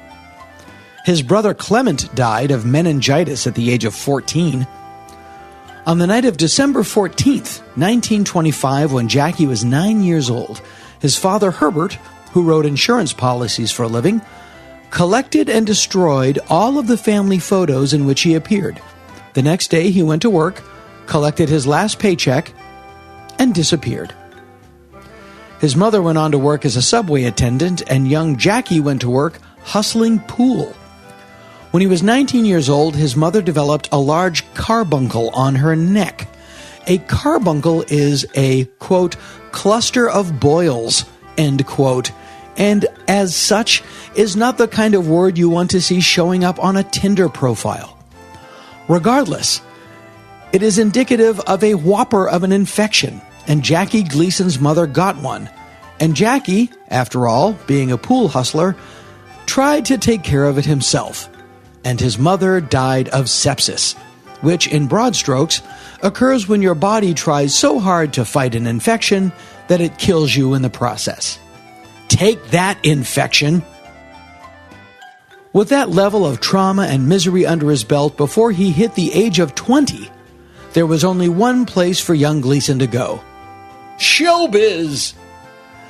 He ended up emceeing at a nightclub in New York where he was spotted by Jack Warner of Warner Brothers, and Jack Warner put Jackie Gleason under contract. He was 4F for the draft. He had 2 kids, a messed up back, and was 100 pounds overweight, which probably did not help his back much, so Gleason did not actively participate in World War II. But he did spend World War II appearing in bit parts in many Warner Brothers movies, some of which were actually about World War II. If you were alive during World War II was a big part of your life. He also gained a reputation as something of a party animal, famous for his all-night soirees in his New York hotel suite, which was soundproofed for the benefit of the adjacent suites. His first break came in 1949, when he landed the starring role in the first television version of the popular radio show The Life of Riley. Now on radio, the show starred an actor named William Bendix, but Gleason took the lead in the TV version. It did only so-so and was canceled after a year. It was later resuscitated with William Bendix in the starring role, and there it ran for 5 years. Undaunted, Gleason put his nose back to the grindstone. The Dumont Network, which was, I guess, the Fox of early television, had a show called Cavalcade of Stars, and they asked him to host. There he began to develop his most famous sketch characters, eventually moving to CBS with The Jackie Gleason Show. He had a lot of very famous recurring characters: Fenwick Babbitt, Reginald Van Gleason III, Joe the Bartender. 2 of them, the Poor Soul and the Bachelor, never spoke, appearing in silent sketches, Mr. Bean before Mr. Bean. But the most famous sketch character he had was a guy named Ralph Cramden, a blustery, very loud and vocal bus driver with a much smarter, much quieter wife. These sketches were called The Honeymooners. They began on Cavalcade of Stars, where character actress Pert Kelton played Alice Cramden. And when the show moved to CBS, the new network let it be known that they had no interest in Pert Kelton. Her name had appeared in red channels, and she was blacklisted as a communist. She would be replaced after 2 auditions. The first was rejected by actress Audrey Meadows. The Honeymooners ran as a continuing sketch on The Jackie Gleason Show until it was spun off as its own series. It ran for only 1 season, but that season had 39 episodes in it. And it cemented Jackie Gleason as one of the greatest comedic stars of the latter half of the 20th century. One of his more undeniable talents was for coining catchphrases, putting "to the moon, Alice," pow, right in the kisser, and away we go, and how sweet it is, into the popular vernacular. My dad used the last one all the time. Gleason stayed a regular fixture on television well into the 1980s. The Jackie Gleason Show returned in the 1960s as a splashy, hour-long variety show that started in New York, but then moved to Miami, Florida, where Gleason had personally relocated. That's the kind of clout he had. CBS did an hour-long variety show every week from an auditorium in Florida because its star didn't want to commute. Gleason also had a stellar career on the big screen. He won the Oscar for Best Supporting Actor for his portrayal of Minnesota Fats alongside Paul Newman in 1961's The Hustler. The following year, he wrote, produced, and starred in the film Gigot, playing a mute janitor who befriends a prostitute and her small daughter. He's probably best known on the big screen as Sheriff Buford T. Justice, alongside Burt Reynolds in the Smokey and the Bandit films of the late 1970s. He also co-starred with Richard Pryor in The Toy and Tom Hanks in his last film, Nothing in Common. There are 2 things that many people don't know about Jackie Gleason. One was widely known at the time of his fame, and the other one was never hidden, but it was never featured. One, although he was known mostly as a comedian, Gleason had a huge side career as a band leader. He produced a series of instrumental records for Capitol known as mood music. They essentially functioned as soundtrack albums for everyday life. His first, Music for Lovers Only, sat on Billboard's top 10 chart for over 3 years. But the aspect of Gleason's life that I never knew about, that I find the most fascinating, is that he was essentially the Fox Mulder of comedy, which is to say he was obsessed with UFOs and the paranormal. During the 1950s, Gleason was a frequent guest on the Long John Nebel Show, a New York City call-in talk radio show that focused on UFOs and the paranormal. It was the Art Bell show of its day. On one episode, he famously offered $100,000 to anyone who could prove, incontrovertibly, that aliens had landed. On another, he laid into author Gray Barker, who wrote the book They Knew Too Much About Flying Saucers. This book is one of the cornerstones of the Men in Black conspiracy mindset, and Gleason accused Barker of spinning myths and cheapening the very serious study of extraterrestrial life. Gleason was a lifelong Republican. One must remember this was the 50s and 60s, and the Republican Party of that era bears little to no resemblance to what is basically the Trump Party today. He was personal friends and supporters of several U.S. presidents, specifically Richard Nixon. Nixon himself seems to have possessed at least a healthy respect for things beyond the realm of the imagination, if not for the rule of law. It is rumored that he consulted with psychic Jean Dixon on more than one occasion. Jean Dixon was a hugely popular psychic in the 50s, 60s, and 70s. My mother had every book she ever wrote, and it must be said, she did predict the Kennedy assassination back in 1956. According to Gleason's ex-wife, Beverly McKittrick, it was during a friendly golf game in Florida in February of 1973. Both Jackie Gleason and Richard Nixon had homes in Key Biscayne. Gleason asked the then President of the United States whether or not the U.S. government had any proof of extraterrestrial life. Again, according to Gleason's ex-wife, in a story that was reprinted in the National Enquirer, so it's gotta be true. Nixon was non-committal in the golf game, but then, later that night, Nixon came to Gleason's home, alone, which is dubious but not impossible, and took him for a ride out to Homestead Air Force Base, 35 miles outside of Miami. According to Gleason's purported testimony, quote, "There were a number of labs we passed through before the president pointed out what he said was the wreckage of a flying saucer in several large cases. Next, we went into an inner chamber where 6 or 8 of what looked like glass-topped Coke freezers, and inside were the mangled remains of what I took to be children. They were not. They were aliens." End quote. Now, granted, these aliens might have been children. They might have been children aliens. I don't know how you could tell that, but if they were wearing shorts and it wasn't summer. According to Gleason's ex-wife, this event shook Gleason to his core, and for weeks afterwards, he had trouble sleeping and eating. McKittrick is not the only recipient of this information. Towards the end of his life, Gleason requested a meeting with Larry Warren. Larry Warren was a member of the U.S. Air Force and was witness to what became known as the Rendlesham Forest Incident. In late December 1980, there was a series of reported sightings of unexplained lights near Rendlesham Forest in Suffolk, England. The events occurred just outside a Royal Air Force base in Woodbridge, which was at the time used by the United States Air Force. United States Air Force personnel, including Deputy Base Commander Lieutenant Colonel Charles Halt and Air Force Security Police Officer Larry Warren, both claimed to have seen things described as UFOs. The Rendlesham Forest incident became known as Britain's Roswell.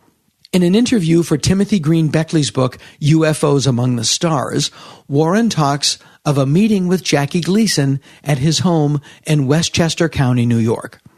According to Warren, quote, "Gleason was interested in hearing my Rendlesham Forest story firsthand.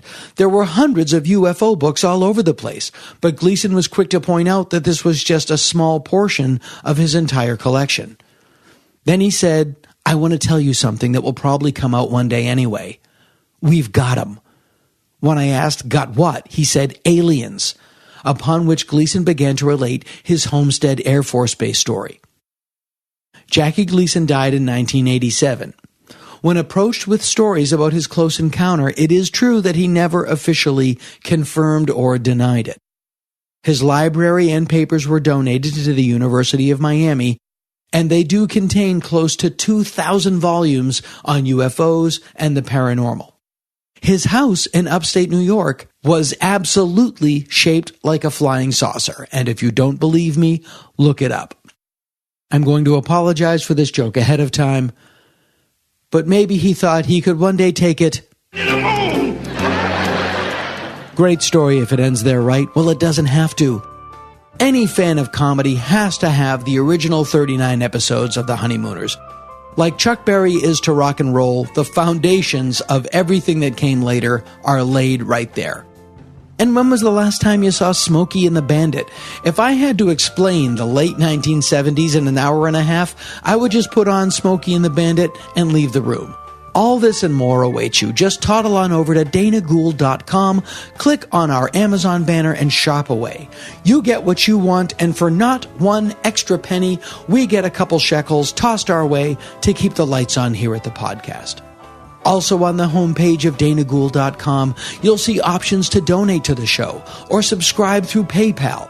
Every cent goes back into the show, and please know we appreciate what, if anything, you can do. But that's not all. You can visit our store at ComedyFilmNerds.com for Bevilacqua heating and air conditioning t-shirts, Dana Gould Hour t-shirts, signed vinyl copies of my albums, unless you want my new one, Mr. Funnyman, which is, at this point, still digital only. But that might change. But, as always, it's from me to you for money.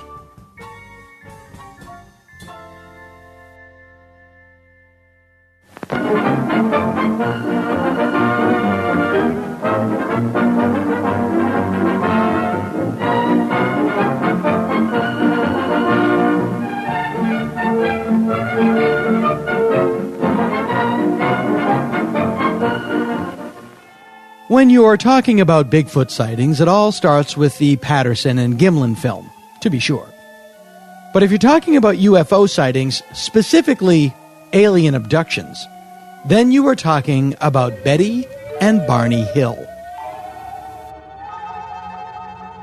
Contrary to who you normally envision when the talk turns to alien abduction, Betty and Barney Hill were not blubbering hayseeds.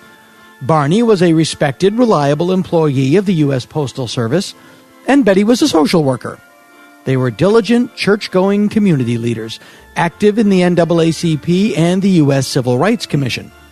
They were an interracial couple. Barney was black and Betty was white, which for the year in question, 1961, was fairly ballsy indeed. And so, on the night of September 19th, 1961, Mr. and Mrs. Bernard Hill were driving through the woods in upstate New Hampshire on their way home from a vacation in Niagara Falls, New York. They observed a bright light in the sky. As they approached Lincoln, New Hampshire, the bright lights descended, revealing themselves to be a spacecraft, looking, in Barney's words, like a huge pancake. They stopped the car and observed humanoid figures within the craft looking down at them. They then reported hearing a series of buzzes and beeping noises that seemed to bounce off the hood of their car. One can only wonder what those aliens inside that ship were thinking. Yes, very curious, very interesting. At this point, the Hills' memories falter. They both reported entering an altered state of consciousness. When they came to, it was later, much later, and they were some 35 miles south. When they finally arrived home around dawn, it was a 4-hour drive that took 7 hours, they noticed a series of concentric circles on the hood of their car that weren't there the day before. They also noticed that their watches were now magnetized and totally useless. Later, Betty saw that the cloth around the hem and the zipper of her dress was torn. Yes, what beautiful markings. 2 days later, Betty reported the incident to Pease Air Force Base. They were interviewed by a Major Paul Henderson, who filed the incident away in the U.S. Air Force's Project Blue Book, which was their official UFO program. Betty and Barney both claimed very specific memory loss. This would later become known as missing time. They were each instructed to make a drawing of what they could remember, and although they were separated when they made the drawings, both of the images were nearly identical. Several days later, Betty began having very vivid dreams. They depicted what we now think of when we envision an alien abduction. A small group of short, vaguely humanoid creatures, these would later take on the name Greys, leading Betty and Barney up the ramp of the ship that they claimed to have encountered on the highway. There was a mysterious medical exam, a little something-something up the you-know-where, etc., etc. The Hills were later interviewed by a civilian UFO group in Quincy, Massachusetts, where, oddly enough, my dad used to work when he was in the phone company. Coincidence? No. Not even remotely. These are just two unrelated facts. But I thought it worth mentioning. It was at this meeting in November of 1963 that the suggestion was made to the Hills that they undergo hypnosis to uncover their lost memories of the event. Now, it's important to keep in mind that the Hills were not trying to capitalize on the incident. They hadn't even gone public with it yet. They simply wanted to know what happened. And so, they underwent hypnosis. What beautiful markings! The Hills had several hypnosis sessions with a Dr. Benjamin Simon, a man whose last name was also a first name. Anyway, under hypnosis, Barney recounted the events of September 19th more clearly. He recalled trying to drive away from the UFO, but then being compelled to pull off the road into the woods. The car stalled and 3 figures approached. He recalled the eyes of the figures, saying that, quote, I felt like the eyes had pushed into my eyes. And then later in another session, oh, those eyes, they had pushed into my brain. Betty's recollections were similar, although matching her dreams from immediately after the event. Let me take a moment here to tell you that there is an excellent book about Betty and Barney Hill's experience entitled Captured, the Betty and Barney Hill UFO Experience, available on Amazon.com. Why not go to DanaGould.com and click on our Amazon banner? You get the book for exactly what you would pay under any other circumstance, but a percentage of the sale is kicked back to us so we can keep the lights going here at the Dana Gould Hour. Now, back to Betty and Barney. Dr. Simon would come to conclude that Betty's recollections were not of an event, but of her dreams after the event, and that Barney's recollections were a fantasy inspired by Betty's dreams. This does not take into account any of the physical evidence whatsoever. He simply labeled the entire deal as a, quote, single psychological aberration. And so it may be. Or maybe not. What beautiful markings!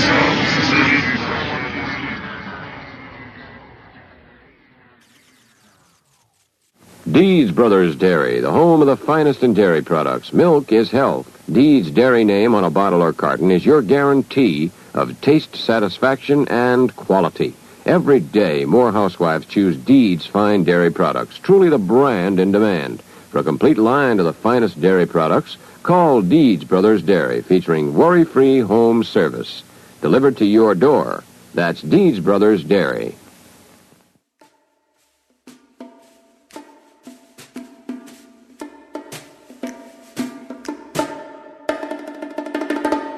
The real guys are just insane. Yeah.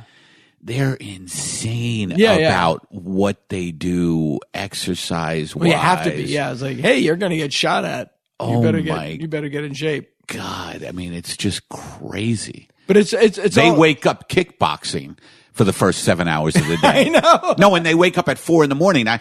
There's a guy I follow. I do follow him because I was into him for a bit. But you know, he'll show on Instagram his watch, what time he gets up, and it's 4:30 in the morning, and he starts exercising, and it's all about today I'm going to be faster. I'm going to make myself faster, stronger, smarter, like all that kind of shit. Uh-huh. It's like a very intense Mr. Rogers. How many kids? I'm going to be fast. I'm guessing 0. That's a good point, right? Yeah. You see? Yeah. Here's what you weren't doing if you get up at 4:30, one thing you weren't doing at 4 is changing a diaper. Any comedian. Mm-hmm. And it's like musicians, they finish the gig and they go out and drink or do drugs and fuck something. Comedians, they go home alone and eat and watch MeTV and hate themselves. I'm going to watch like you have Leonard Nimoy's on Columbo, and I'm going to get my elbow deep in a bag of potato chips watching Columbo in a hotel room. That's the comedian's tour. It's all about with comedians. It's all about Adam West is a kidnapping art dealer. Oh, I'm not going to bed. It's all about just comfort. Like, I want to be in this womb, and food in general, right? Yeah. It's like I want to be in this womb of safety. You know? Yeah, totally. And I'm going to create this womb of safety. And ironically, you're doing the opposite when you overeat, because then you're like just fucking like, shit, I shouldn't have. Were you breastfed? Look, I don't want to brag. That's a good question.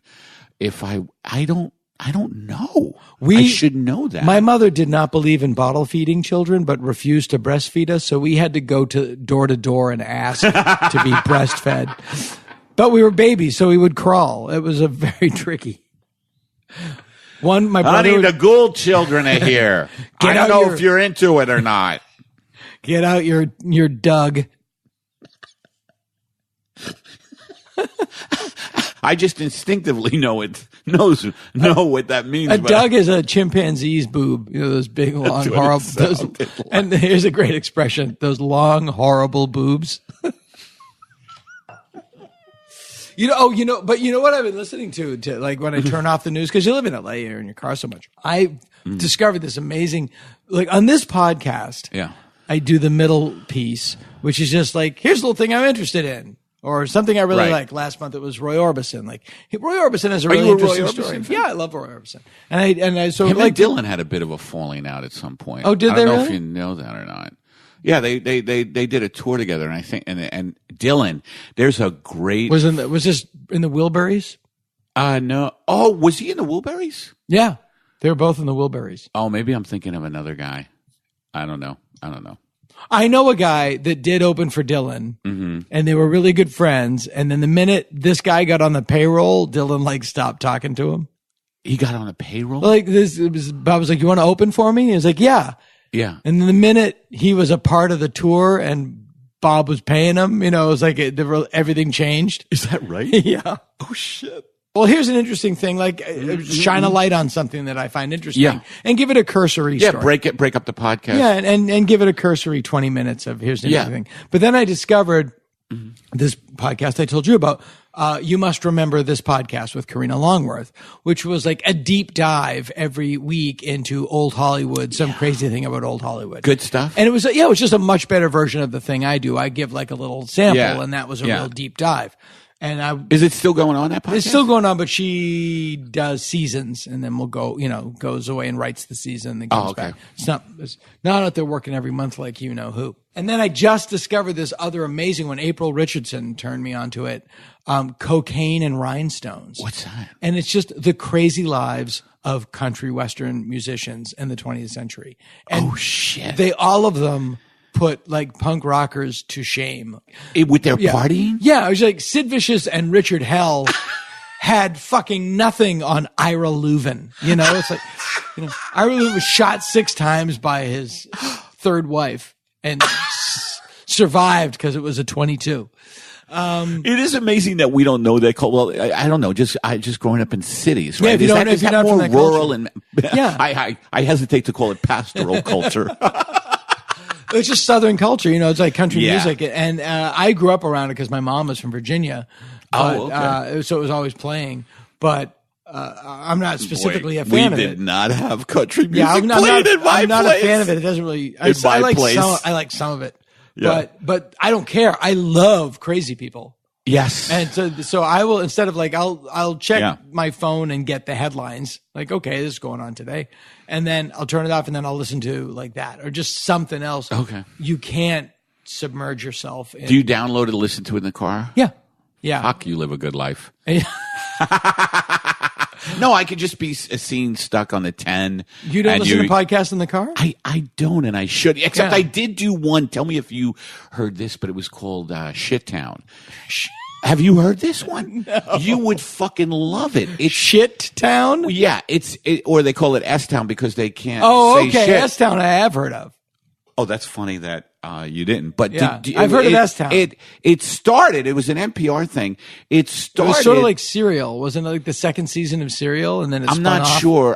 Someone turned me on to this. It's in Pennsylvania, right? It's a small town in Alabama, and it revolves. It starts about a murder. This guy goes to investigate a murder, and then he gets into the life of this one particular dude, and then it just branches into this whole culture. I've heard and it's amazing. It riveted me for 8 episodes. I've heard. And I would listen to it, and again, super addictive.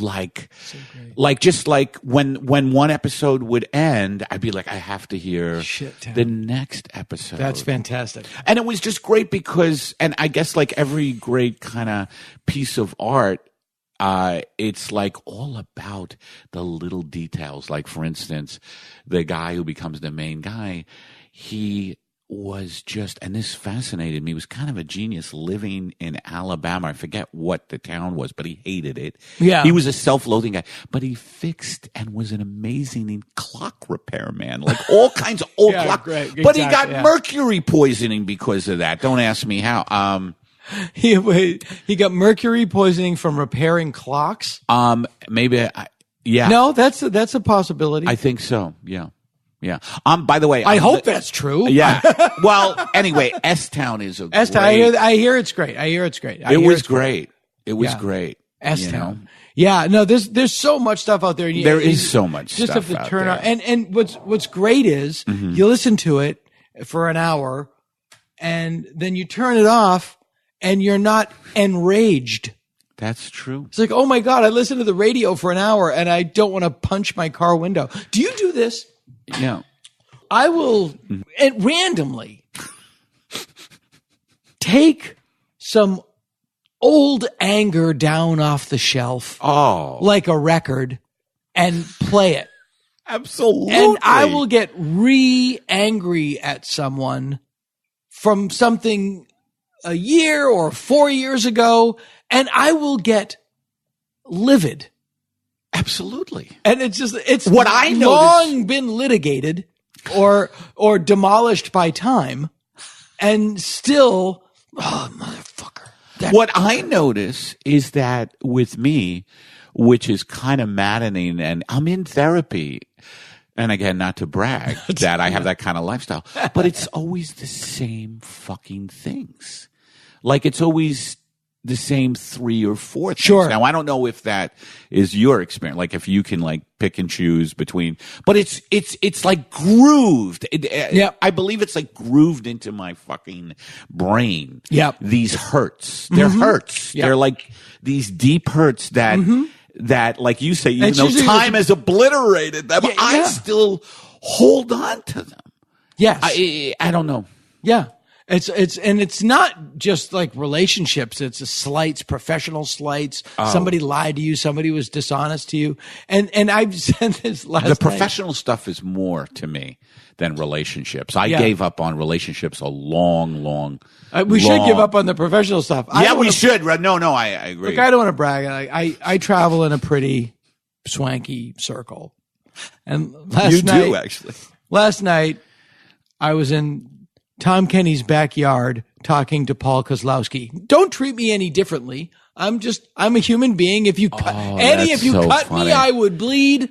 It's so funny because I spent Tuesday afternoon with Paul Kozlowski. We're probably doing the same thing. Yes. Yeah. And Ed Krasnick was there. Me, Koz, and Krasnick in the same space, or as pop culture would call it, the fuck trifecta. The trifecta.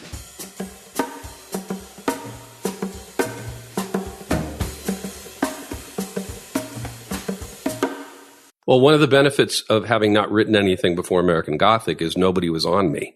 And nobody had any expectations that I'd write anything of value. So I'd be off by myself doing what I wanted. Right. And lo and behold, it was something that had sort of a clarity to it that we want with everything. But the clarity gets muddied because 100 people have brilliant ideas. What is your favorite show that's on now? Oh, I love Barry.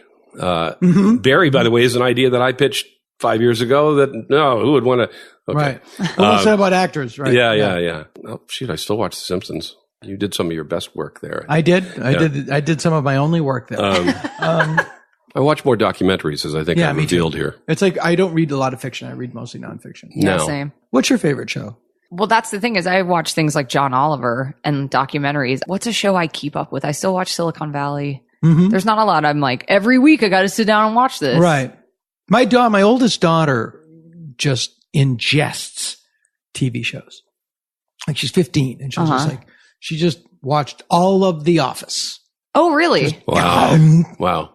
And then she'll just move. And her favorite show is like Supernatural, and she likes hour-long stuff. She would love Stranger Things, but her sister loves Stranger Things so much that she's kind of stepping back. I did a career day at our kids' school, and I went and sat with a bunch of 5th and 6th graders and talked about what I did. And, the next guy comes in, he's a policeman and whatever. Yeah. But at the end of the thing, I said, write down what all your 3 favorite shows are. And they gave them to me. Stranger Things, I think, was 1 for the majority of them, and Friends was 2. What? Right. Friends. What? Apparently that show's got some legs. Wow. Right? And then what is a video store? Right? Yeah. Yeah. Wow. And some YouTube show I'd never heard of. I find that on the road now. You go on the road now to do stand-up, which we still both do. Yeah. And it's like, who's Dink Mickman? Yeah. Oh, he's a YouTube guy. He's got 50 million YouTube followers. He's got 50 million YouTube followers. He has 7 minutes of material, and then he does Q&A, and he sold out the month of January. Yes. Wow. But don't you guys must have like YouTube shows and stuff, right? No, I have this. Yeah, I have a podcast. I've well aged out of YouTube. I just feel like all that stuff's totally a young man's game. I can't imagine other 40-year-old women being like, I got to tune into this 40-year-old woman's YouTube show. But there's a lot of women who have podcasts that are very successful. Yeah, that's true. But I think that's because they can listen while they're driving to their 40-year-old business jobs. But that could be my own. But it's true. Insecurity. I mean, my favorite murder is a great example of all the women I know. There's Karen and her friend. Yes, yeah. I love it. And my ex-sister-in-law loves it, and she does it on the way to work. And that's a great example of you track your generation. Yes, that's what I think. Podcasts are for adults and YouTube is for teenagers. That in my head. And I could be wrong because I have had managers and stuff, as I'm sure you probably have. They're like, you need a presence on like YouTube and Snapchat and stuff. And even the times that I've briefly flirted with the idea of doing it, as I'm doing it, I'm like, this feels like somebody's mom going, right, guys, me too. Like, you know what I mean? So you don't think my pilot for the Dumont network is going to be hot button? In color.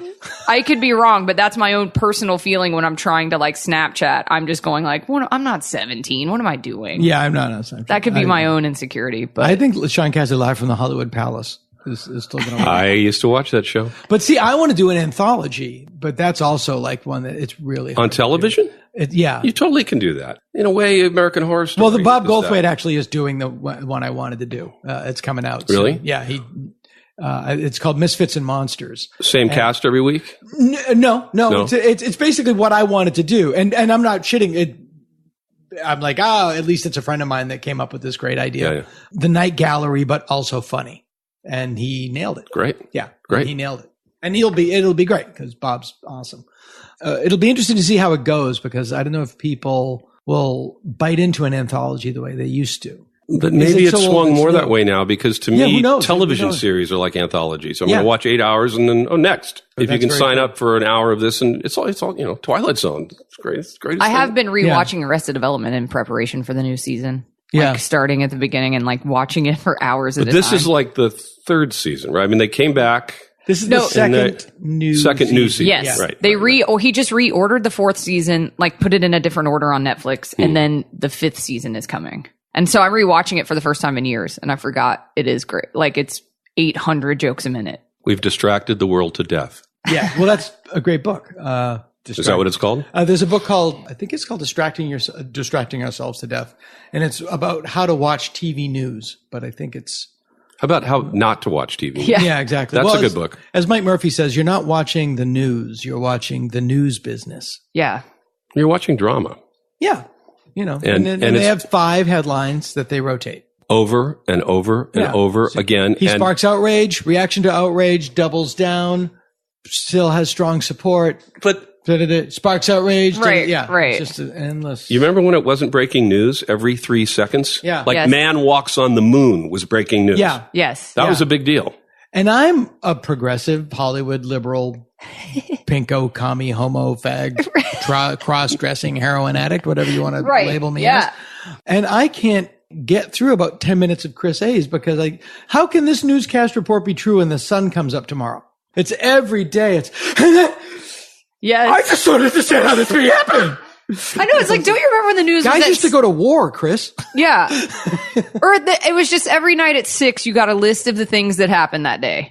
And then that was it. With a level of cool detachment. Yeah. It was a half hour. Here's what happened today. You decide today. if this is dramatic or not. But that's why we're supposed to be reading and not listening or watching. I wonder what will happen. Will we burn out and rediscover something? Or is it just because every generation thinks that, this is it. I imagine I don't think that this is it. And by the way, I don't think that this is the worst period. So many people seem to, this is the worst time ever. Well, I think that World War II period was probably a little difficult the Depression was terrible. I do think that this presidency is a historical anomaly. 1,000%. Yeah. But I'm afraid that it's not a historical anomaly, that it's a precedent that will be followed. And no, I'm waiting for Gerald Ford to show up and sit in. I also wonder 2 successful terms and a huge lobbying attempt to get him on Mount Rushmore. Nobel Peace Prize coming up. Hammer and sickle over the White House. It'll pass.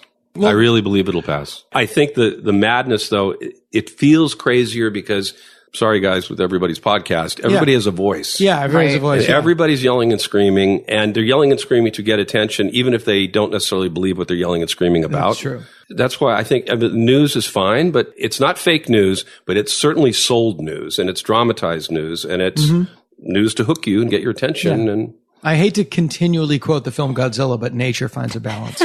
It does.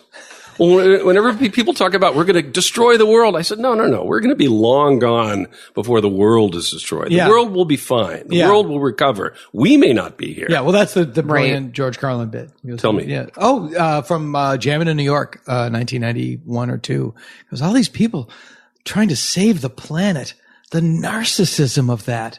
The planet is fine. I love George. The people are fucked. Right. The people are, because the planet will shake us off like a bad case of fleas. Yeah. A surface nuisance, which is true. People talk about saving the planet. No, you're just talking about your ability to live on it. Right. But back to the podcast. I want to get back to, I want to talk about Todd Rundgren. Back to my opinion on the news. Yeah. What I want to do for the end is I have a long list of famous people's names from the 70s, and I just want to play a game of Did You Hit That? No, I'm kidding.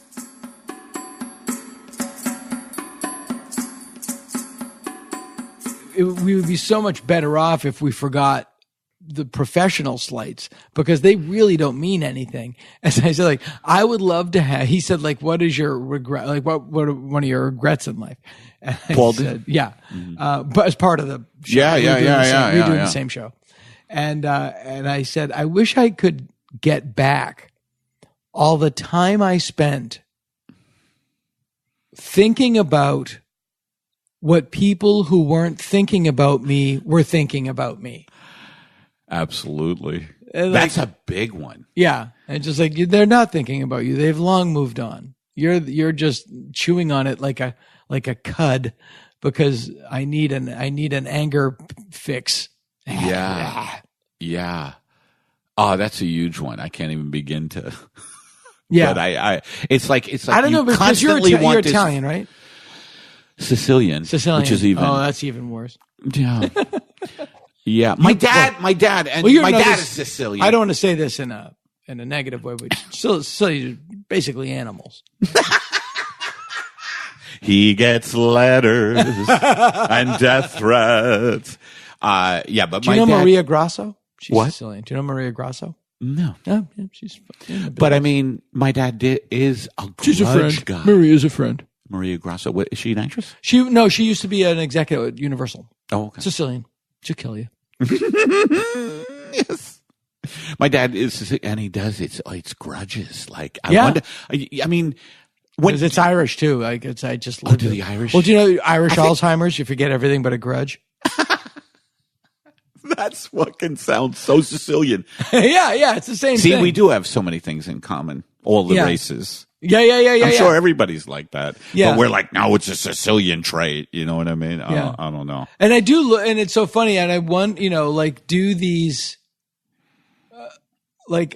I like looking at people now that are my friends that are in phases of their lives that I was in and left. Oh, interesting. Yeah. Like, oh, I remember when I was you. Is that right? Yeah. I was 34 and on top of the world and, and it's just like, good for you. Nothing matters. The society is geared towards pleasing you. That's the amazing thing. I remember I had this flash in 1994. I was 30 and I realized that everything in pop culture was geared towards me. Because I was a dink, double income, no kids. And what was some of your fave things like? Well, it was just like it was at the time of like music. At the time, it was grunge had ended. It was like REM was on Warner Brothers, but there was all that. Did you love REM? Music. Yeah, I loved REM too. All that kind of music. I still listen to REM lately. Yeah, Quentin Tarantino was at the top of this game. REM and all that stuff, they were at the top of their game. All of that stuff was all geared towards me, and then you have kids and you have to check out. Yeah. And then you miss a step. And then you, when you look back, when you have your first couple of years after you have kids, you're just completely underwater. And then you check back in and you're like, what? What's this? What? No, I've seen that before. I don't need to see Your kids, this. though, must hook you into what's going on. They do, yeah. Which I don't have. Well, they watch, but my dogs don't do much for me as far as pop culture. They're just like, I want a kids, stick, I want a ball. Well, they're always about balls, and that's been through time. Your dogs are your kids. Yeah. And my daughters are my kids. And I would probably bet that your kids lick their balls more than my kids.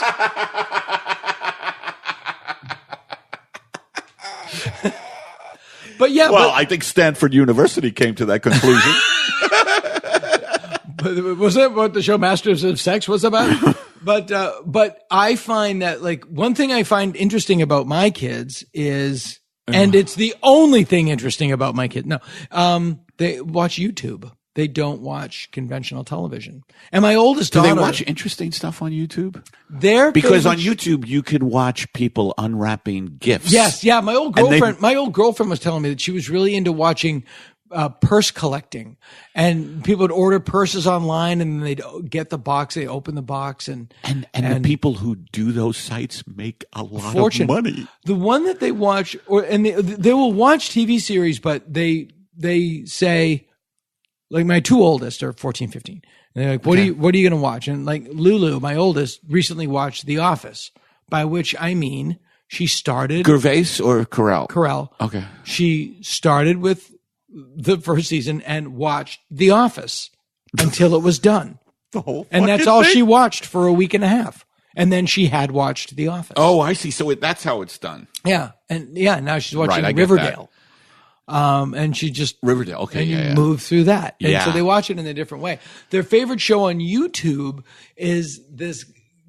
I don't know if he's a drag queen or not. He's a guy in LA that does makeup tutorials, and he's gorgeous. I mean, he looks like Liza Minnelli at her drugged out peak. But he does like eye makeup tutorials or whatever, and they watch him they love him. I love that. Yeah. I love that we just had Drag Con in LA. There was a giant drag queen convention in LA. Yeah. And I was like, oh, that's great. I love that those barriers have come down. Right. And so that's where I'm on the side of the woke people grudgingly. However, I want to get up in their face like, oh, you like the drag. So that's cool with you. A man dressing like a woman. That's okay for you. That's not cultural appropriation at all. It's like, make them defend it or attack it. Because it is like, well, there's an argument to say how, so you can dress like a woman. You just can't dress up like an Asian dude. Yeah. What is it? What's it going to be? I get silent during these times because I don't know a lot about I don't know. any of You know what it is? It's when anybody. I dress up naturally like a woman. I don't know what I'm doing. It's when you argue the Supreme Court, they just fire hypotheticals at you. Well, what about what if this happened? What if this happened? Because when you want to write a law, when you want to set down a rule, right? Whatever that rule is, it's hard. Yeah, you have to really think it through. Yeah, and be ready for situations that provide a conflict, and that doesn't happen. It's all done inside an hour now. It's done, and that's what's sort of eye rolling. And again, it's like, so you're setting yourself up as the arbiter. You are setting down the rule. You can't do this thing, but you can do that thing. Right. And it's you. You're the person. So we'll check with you from now on. That's always when my hackles. Yeah, of course, that anti-authoritarian, but I'm not, like, fuck you. But I'm not a libertarian because I actually want to, at one point, be in control. I want to have power. That's the biggest pussy argument. What? I'm a libertarian. Well, I'm a libertarian. Which means everybody does what somebody said, this is not me. Somebody else said it. I wish I knew who said it. I'm a libertarian is, I want to smoke pot, but I also want to be an asshole. Yeah. My thing about libertarians is it's a fantasy hey, world. Leave everybody alone, but it seems like let everybody do what they want, but they don't give a shit about the society at large. Things can fall to shit, but I got mine. It's like I got mine. By libertarians, you could open up a cat house next to a daycare center, and and I go, so you think that's cool? Well, it doesn't matter. Oh, I think it matters. I'm just doing my thing. Right. I think it matters. Yeah, me too. Yeah. That's where they fall apart. That's apart. just people. Mostly, it's just people that don't want to say they're Republican. Yes. But then there's also like different libertarian. Like I'm a social libertarian. I've heard like I'm a this libertarian. I'm a that libertarian. It's just pick a team. Yeah. And then we're also talking about labels. Like, even the term liberal, the term, it's like conservative. It used to mean one thing. And now, are there any real conservatives now? Is there a couple? Is there a difference between being a liberal and being progressive? Eddie Pepitone for the win. To me, progressive is more of a term I would identify with, but they all get co-opted. Like the term liberal to me has been so fucking bastardized, I think, Yes. I don't even know what that shit means. Like, I don't think I would label myself except radical revolutionary. And that gets fucked with too. Like, just because I want blood running in the streets, does that make me a bad guy? Now, here's the thing. So where do you stand on this? In Nebraska, in the Democratic primary, they had a centrist Democrat, like an old school party line Democrat, and the Our Revolution far more liberal Democrat. What? The far more liberal Democrat candidate. Right. Okay. And I'm always with that guy. Right. But now they think she won. Okay. But they think now the odds of them losing the Senate seat go up. Why? Because there are a lot of swing voters in Nebraska, and they felt that the centrist Democrat had a better shot at beating the Republican. Okay. See, to me, this is all sport, by the way. That's what the election cycle has turned into, because I'm a sports fan, right? And it's like they've turned all these elections into sport. Like, well, we think this candidate has a bet, like just what you described is to me, very calculated. Like, well, we think this person has a better chance of winning the Senate. But you have to do that. You have to do that. And the Republicans, why? By the way, the reason the Republicans did not have the Senate in the last 2 years they didn't get it until 2000, the election, I think. Did they lose this past election? Yeah. Is that when they took the Senate? I think so, but I'm not sure. I'm not sure either, but I know that Harry Reid was being challenged. It was 49-50. They didn't have there was no rubber on the brake. There was no pad on the brake. Okay. And they couldn't lose a seat. And Harry Reid basically helped in his own stealth way manufacture it so that he was running against the far, far, far right-wing conservative candidate because he knew she would be the easiest to beat in the general. And he did. And he would have lost to a more centrist Republican. But he got the... How does he control who he runs against? Don't the Republicans donated money? Probably had the Democrats. Yeah, they had their that's PAC. That's all. Yeah, they had their PAC donate money to the candidate. Hey, Nixon. See, that's hilarious to me. Is that the Democrats are fucking taking money? Which, by the way, Nixon didn't say. No, I understand it. He wanted to run against McGovern because he felt that he would be the easiest to beat, which he was. And he was also the far, far, far left-wing candidate. How hilarious is it that the Hillary campaign wanted Trump? Yeah, I know. It can blow up in your. That is that didn't work out too well. It can absolutely blow up in your face. Yeah, no, How can we lose to this fucking? Yeah. As a comic last night put it, the citrus imbecile. Oh my God, who said that? That's amazing. Who said that? Rick Ingram. That's amazing. Who's very funny. The citrus imbecile.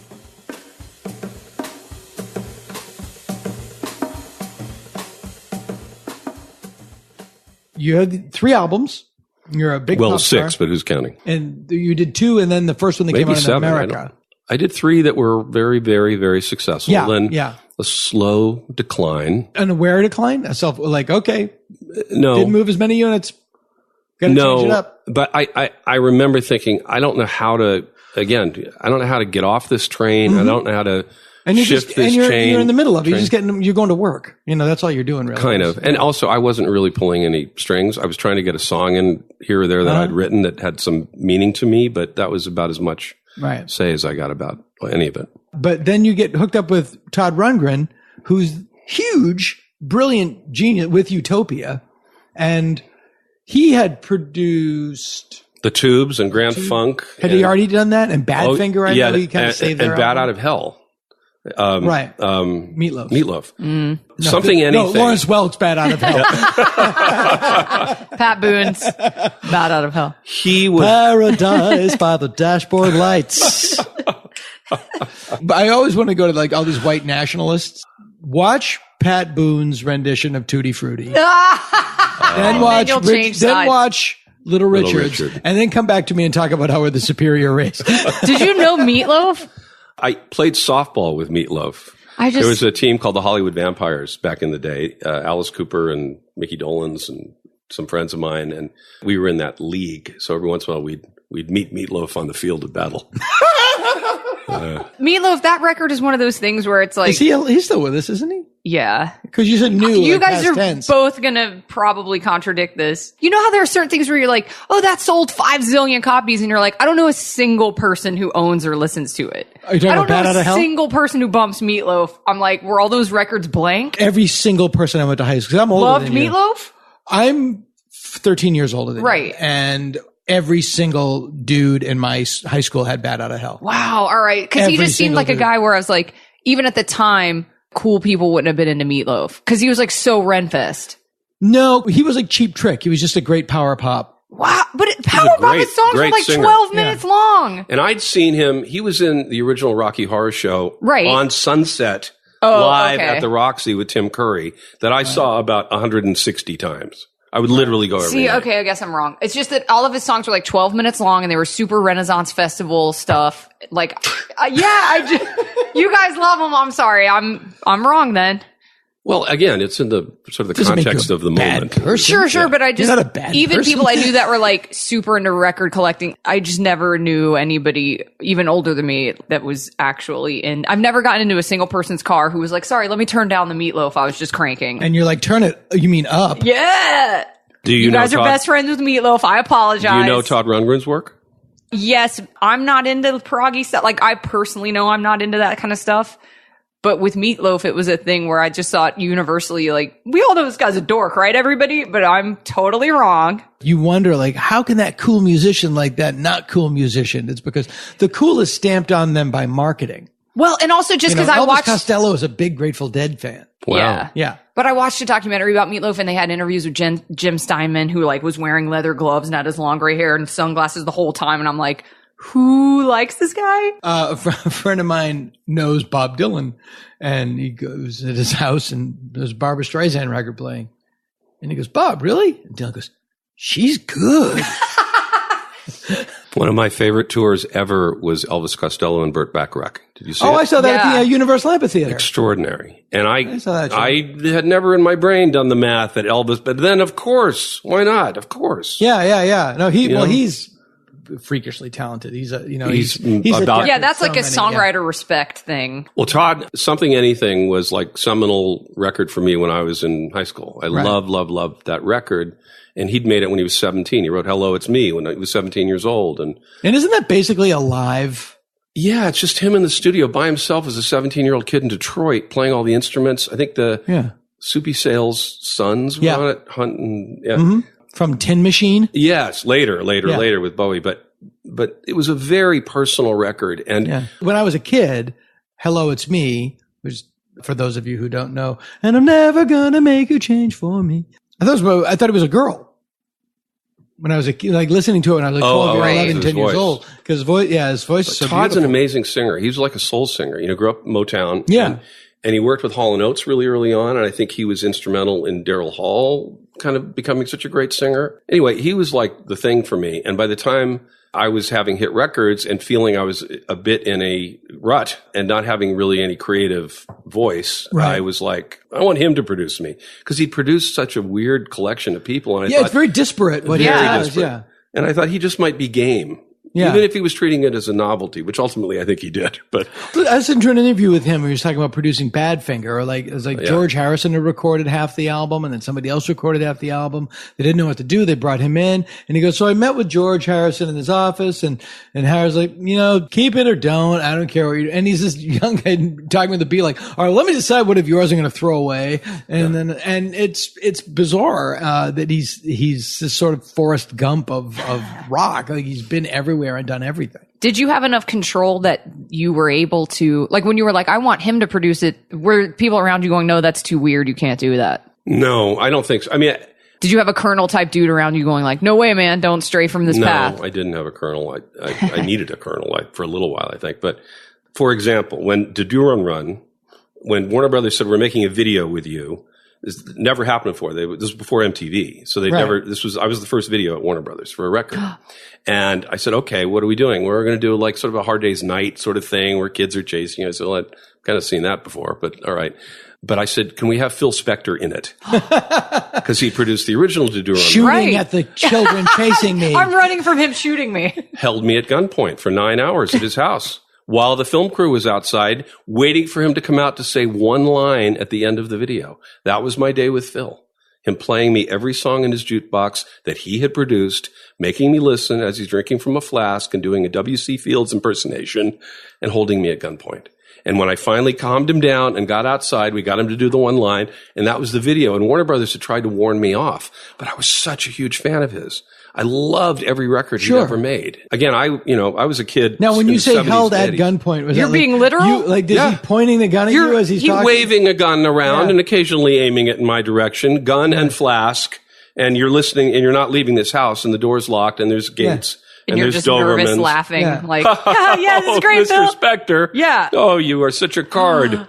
Wow. And then I learned, I wasn't unique, as it turns out. No, he held Lennon. Yeah. In the studio, record plant. So how did you leave? How did that day end? I don't know. I was there for a very long time, 18 years old. I told him I'd recorded Be My Baby too, and he was happy. He was getting publishing money, Yeah.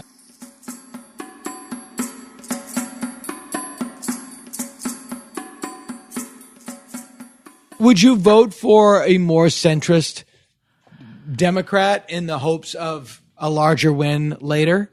Or are you like just? I want to vote for. I want to vote for somebody. Democrat. Would you vote against your passion for a calculated victory?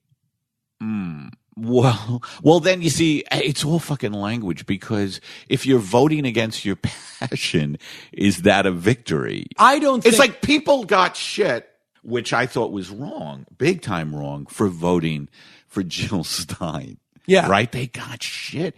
I'm one of the people that gave them shit. Okay, but my response to that is that this friendship is over. No, don't point the finger at people who voted for Jill Stein. Point the finger at the candidacy and the fuck up of the DNC, of the Democrats. There's no, and Hillary for not campaigning on the ground the way she should have. There's no argument. Not the fucking poor people who voted for Jill Stein. See, that's misplaced anger. And that also, if you get angry at people who voted for Jill Stein instead of the fuckface Democrats, you're not changing what needs to be changed. Right. See, I'm angry at all three. I'm angry at the people who voted for Trump.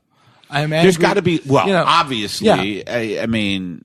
But it's like those people are. But I don't think Bernie Sanders can win. But you see, what's wrong though with Bernie's message to me was I agree with absolutely the best. I agree message. with Bernie. I agree with Bernie. So I don't do that fucking sport thing. But I have which a problem. Is like, well, if I vote, no, I also have a problem with Bernie's message. He does a lot of this.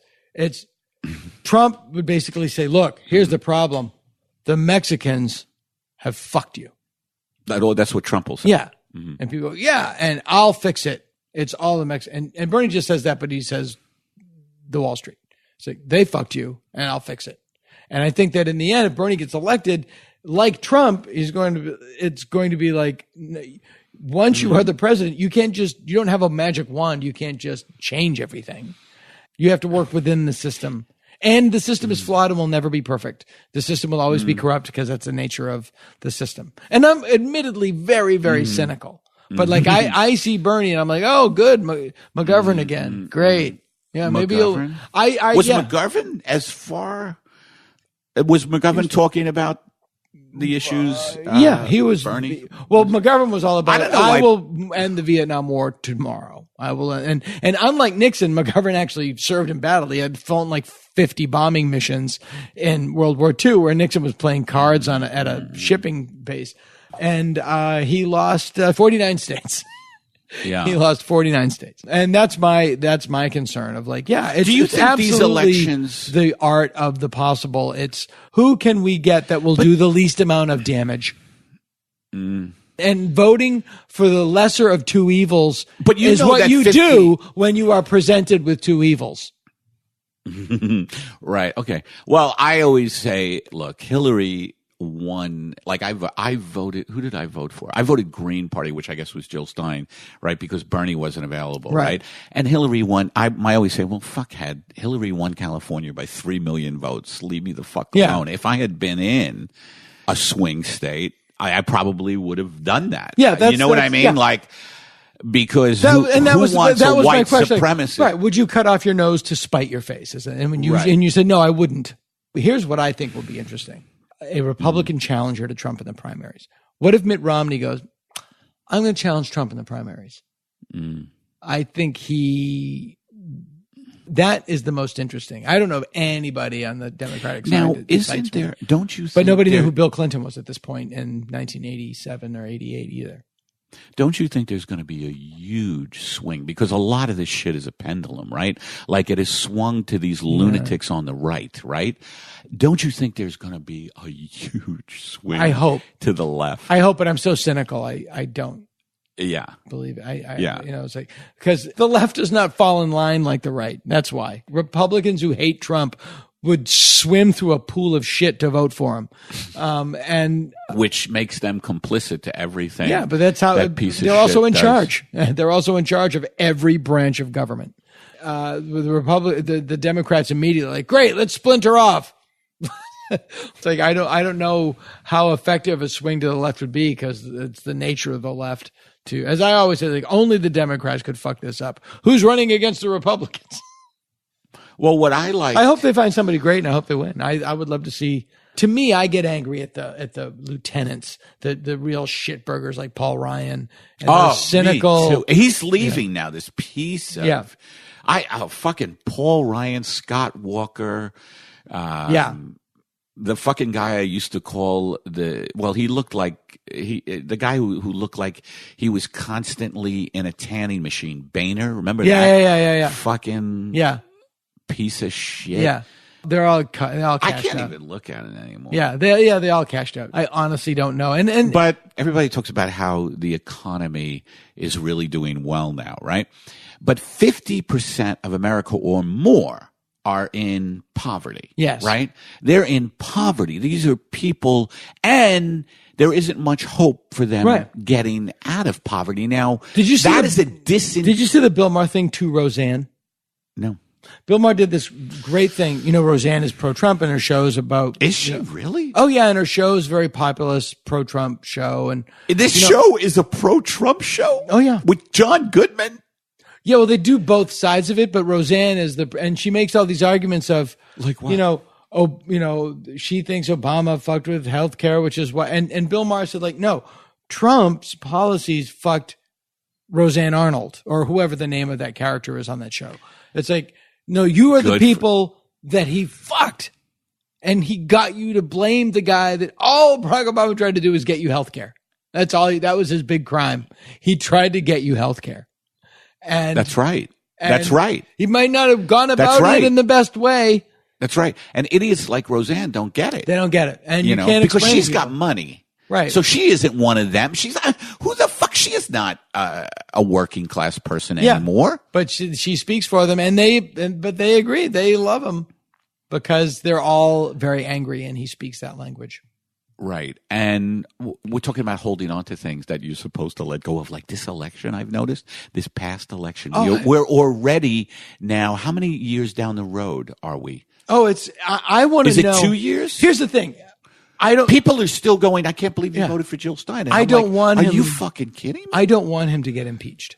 I want him to lose. Yeah. Big. Because if he's impeached, they're not going to. He will become a martyr, and the Republicans will immediately the swing will reverse itself. People forget what happened after Bill Clinton was impeached. The Senate refused to take the case. Mm-hmm. His popularity skyrocketed, and the Republicans lost Congress. That's what happened when Clinton was impeached. The midterms that year, they lost, I believe, the House and the Senate, certainly one of them. They got demolished. Yeah. And his popularity went through the fucking roof. Yeah. And that would happen. Yeah. But I would love him to see his daughter's husband go to jail and all of his friends go to jail. And it wouldn't matter to his supporters. Let's say Trump runs for re-election and wins. Which? Right. And then the midterms come and go. Okay. And then after those midterms of his second term, he's free. He doesn't need anybody to vote for him. Oh, right. Or anything he wants. Right? Right. Guess what also happens exactly at that point? What?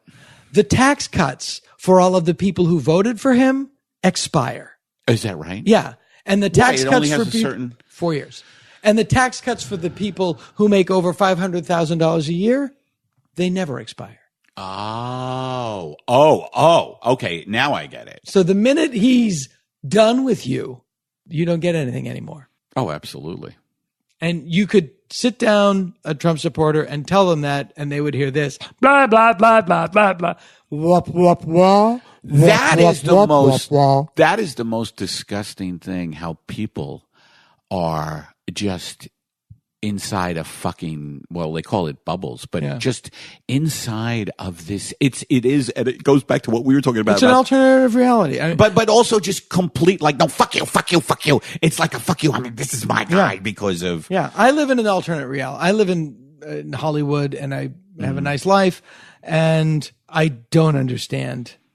I couldn't understand why anybody would vote for Donald Trump. I can understand why people are Republicans. I have a lot of Republican friends. I couldn't understand how anybody could vote for this guy. Mm-hmm. Clearly, I live in a giant bubble because a lot of people love him. But to that other end, my folks, they live in a little house. Their TV is the size of a drive-in movie screen. Did they vote for Trump? They watch Fox News 24/7. And to them, like just beyond that tree, there's M13 is waiting to murder them. Like, there it is. There it is. And Thank you, Roger Ailes. Yeah. Here's the thing. Everything, and this is why you're cynical, why I'm cynical, is what we live in is a society, America. I don't know if the whole world is like this, but in America, our system is so corrupt. It's so corrupt that it's sort of like a fish, right? That only knows water. Yeah. Like, it's so corrupt. You don't see any way out of the corruption, because what would be amazing would be a candidate and a movement that would come along that would actually start sharing the wealth in this country that is now the fucking, the stats that Bernie always talked about. But here's the thing that Bernie gets wrong. 50% of the people are pretty comfortable. Okay. They can get an app on their phone that tells them their height in pancakes. Everybody's happy and distracted. Okay. 50% of the population. That's very true. Yeah. I think I'm not you sure. You don't get a revolution where 50% of the people are pretty okay with things. There's not enough misery for a fundamental change. That's a lot of misery, though. Well, it took 50% is a lot of misery. It is, though. But the Great Depression didn't do it. There was capitalism almost went under, and socialism almost took hold, and it was Franklin Roosevelt that saved capitalism.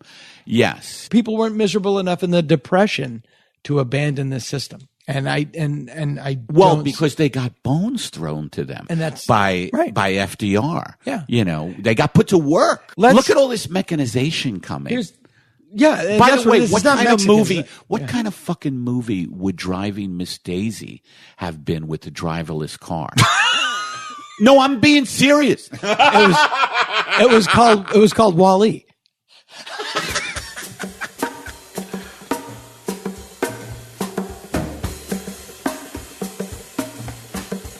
Anyway, digressing to the end of my record run with Todd, was the last couple of records hadn't really sold. And they put out, it sold a little bit, but not compared to the first three, which were multi-platinum things. So they were like, what the hell? Hail Mary, see what happens. And I went with Todd and stayed at Todd's house in Woodstock, New York for like 2 months, recording in his home studio. And it was a blast. It was fun. But the record is creatively all over the map. Some of it is horrible and some of it's really cool. And Utopia was the studio and band? Utopia is the band. And they're going on the road for the first time in 100 years right now. Now, you're up in Woodstock, New York. You covered Do You Believe in Magic? That was on an earlier album. Yeah, that was like the second record. Did you ever connect with John Sebastian? No, but I love him. Me too. Yeah, I think he's so underrated. I don't know why he's not at the top of everything. He wrote Darling so many. Darling Be Home Soon. That is one of my favorite songs ever. Yeah, mine too. I listen to that song all the time. And a great underrated pop song that's not high up in their canon. No, it's so good. Another one, 6 o'clock is. Yeah. I love songs that are about weird subjects. Not just like, that's one of my favorite Beatles songs, Paperback Writer. Yeah. Because it's it's about a guy who wants to write novels. Right. Just like, what a great idea. Like rock and roll. Yeah. And sings about. 6 o'clock is about a guy on a first date and he kisses his girlfriend goodnight and she goes home.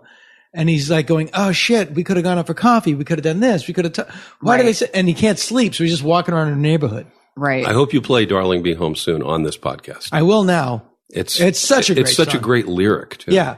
What are you working on now? What are you steaming into? You have a billion children. I do. I have 8 kids. I have a stepdaughter since I was 21 when I got married at 21. And so she's probably older than you. You didn't really hit everything. I didn't. I actually was serial married. Idiot.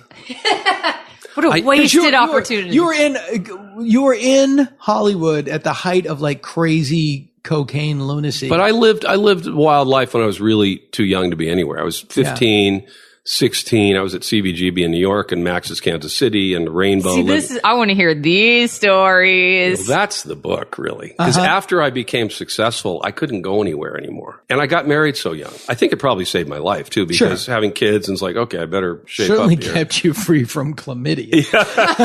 And a number of things. Yeah. And again, this is all on reflection. I didn't know it at the time. Deprived you of a weekend with the Landers sisters.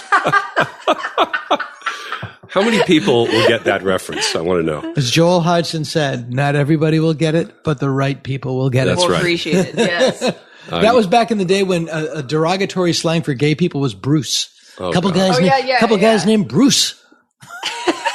Do you know gay guys named Bruce? Because it's always so awkward. Like what? Really? Well, I've told the story before. When the Incredible Hulk was on television in that era, same time you were on, his name is Bruce Banner, but they changed it to David because you couldn't have a guy named Bruce. Oh, my God. Ripping his shirt off and stuff. Yeah, wearing purple pants. Yeah. Like many professors, he often wears purple pants.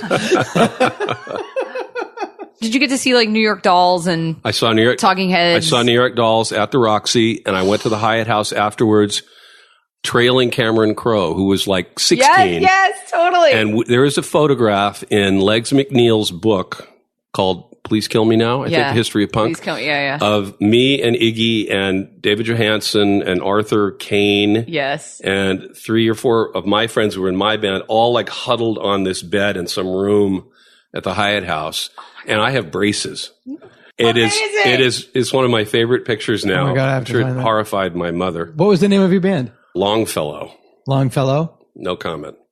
Yes. Yeah, that late 70s stuff, that's when you start getting into my jams. Now I'm super jealous of But you. I was sent to New York to go to boarding school to save me from the dangers of Beverly Hills. And you're like, cool, I'll be hanging out with Lou Reed. Kiss playing the Coventry in Queens, and all these bands playing the back room at Max's Kansas City. Yeah.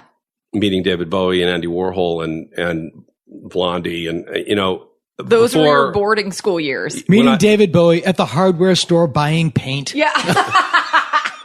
Meeting David Bowie at 4 a.m. at a place called the 82 Club, which was a transvestite bar with Brian Ferry. And I'm 15. And I'm telling you, by the time I actually had my own version of success, I didn't get any of that stuff. I couldn't go anywhere. I was locked in some Marriott in Atlanta on the road, and then married and living on Mulholland. And that was fun.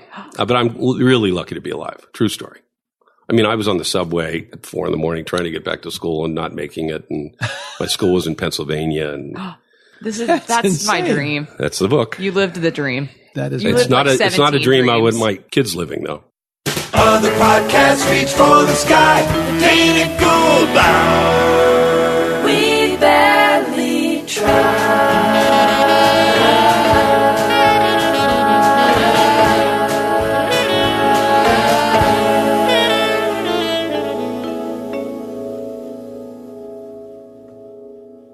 This has been the Dana Gould Hour, brought to you by the Internet.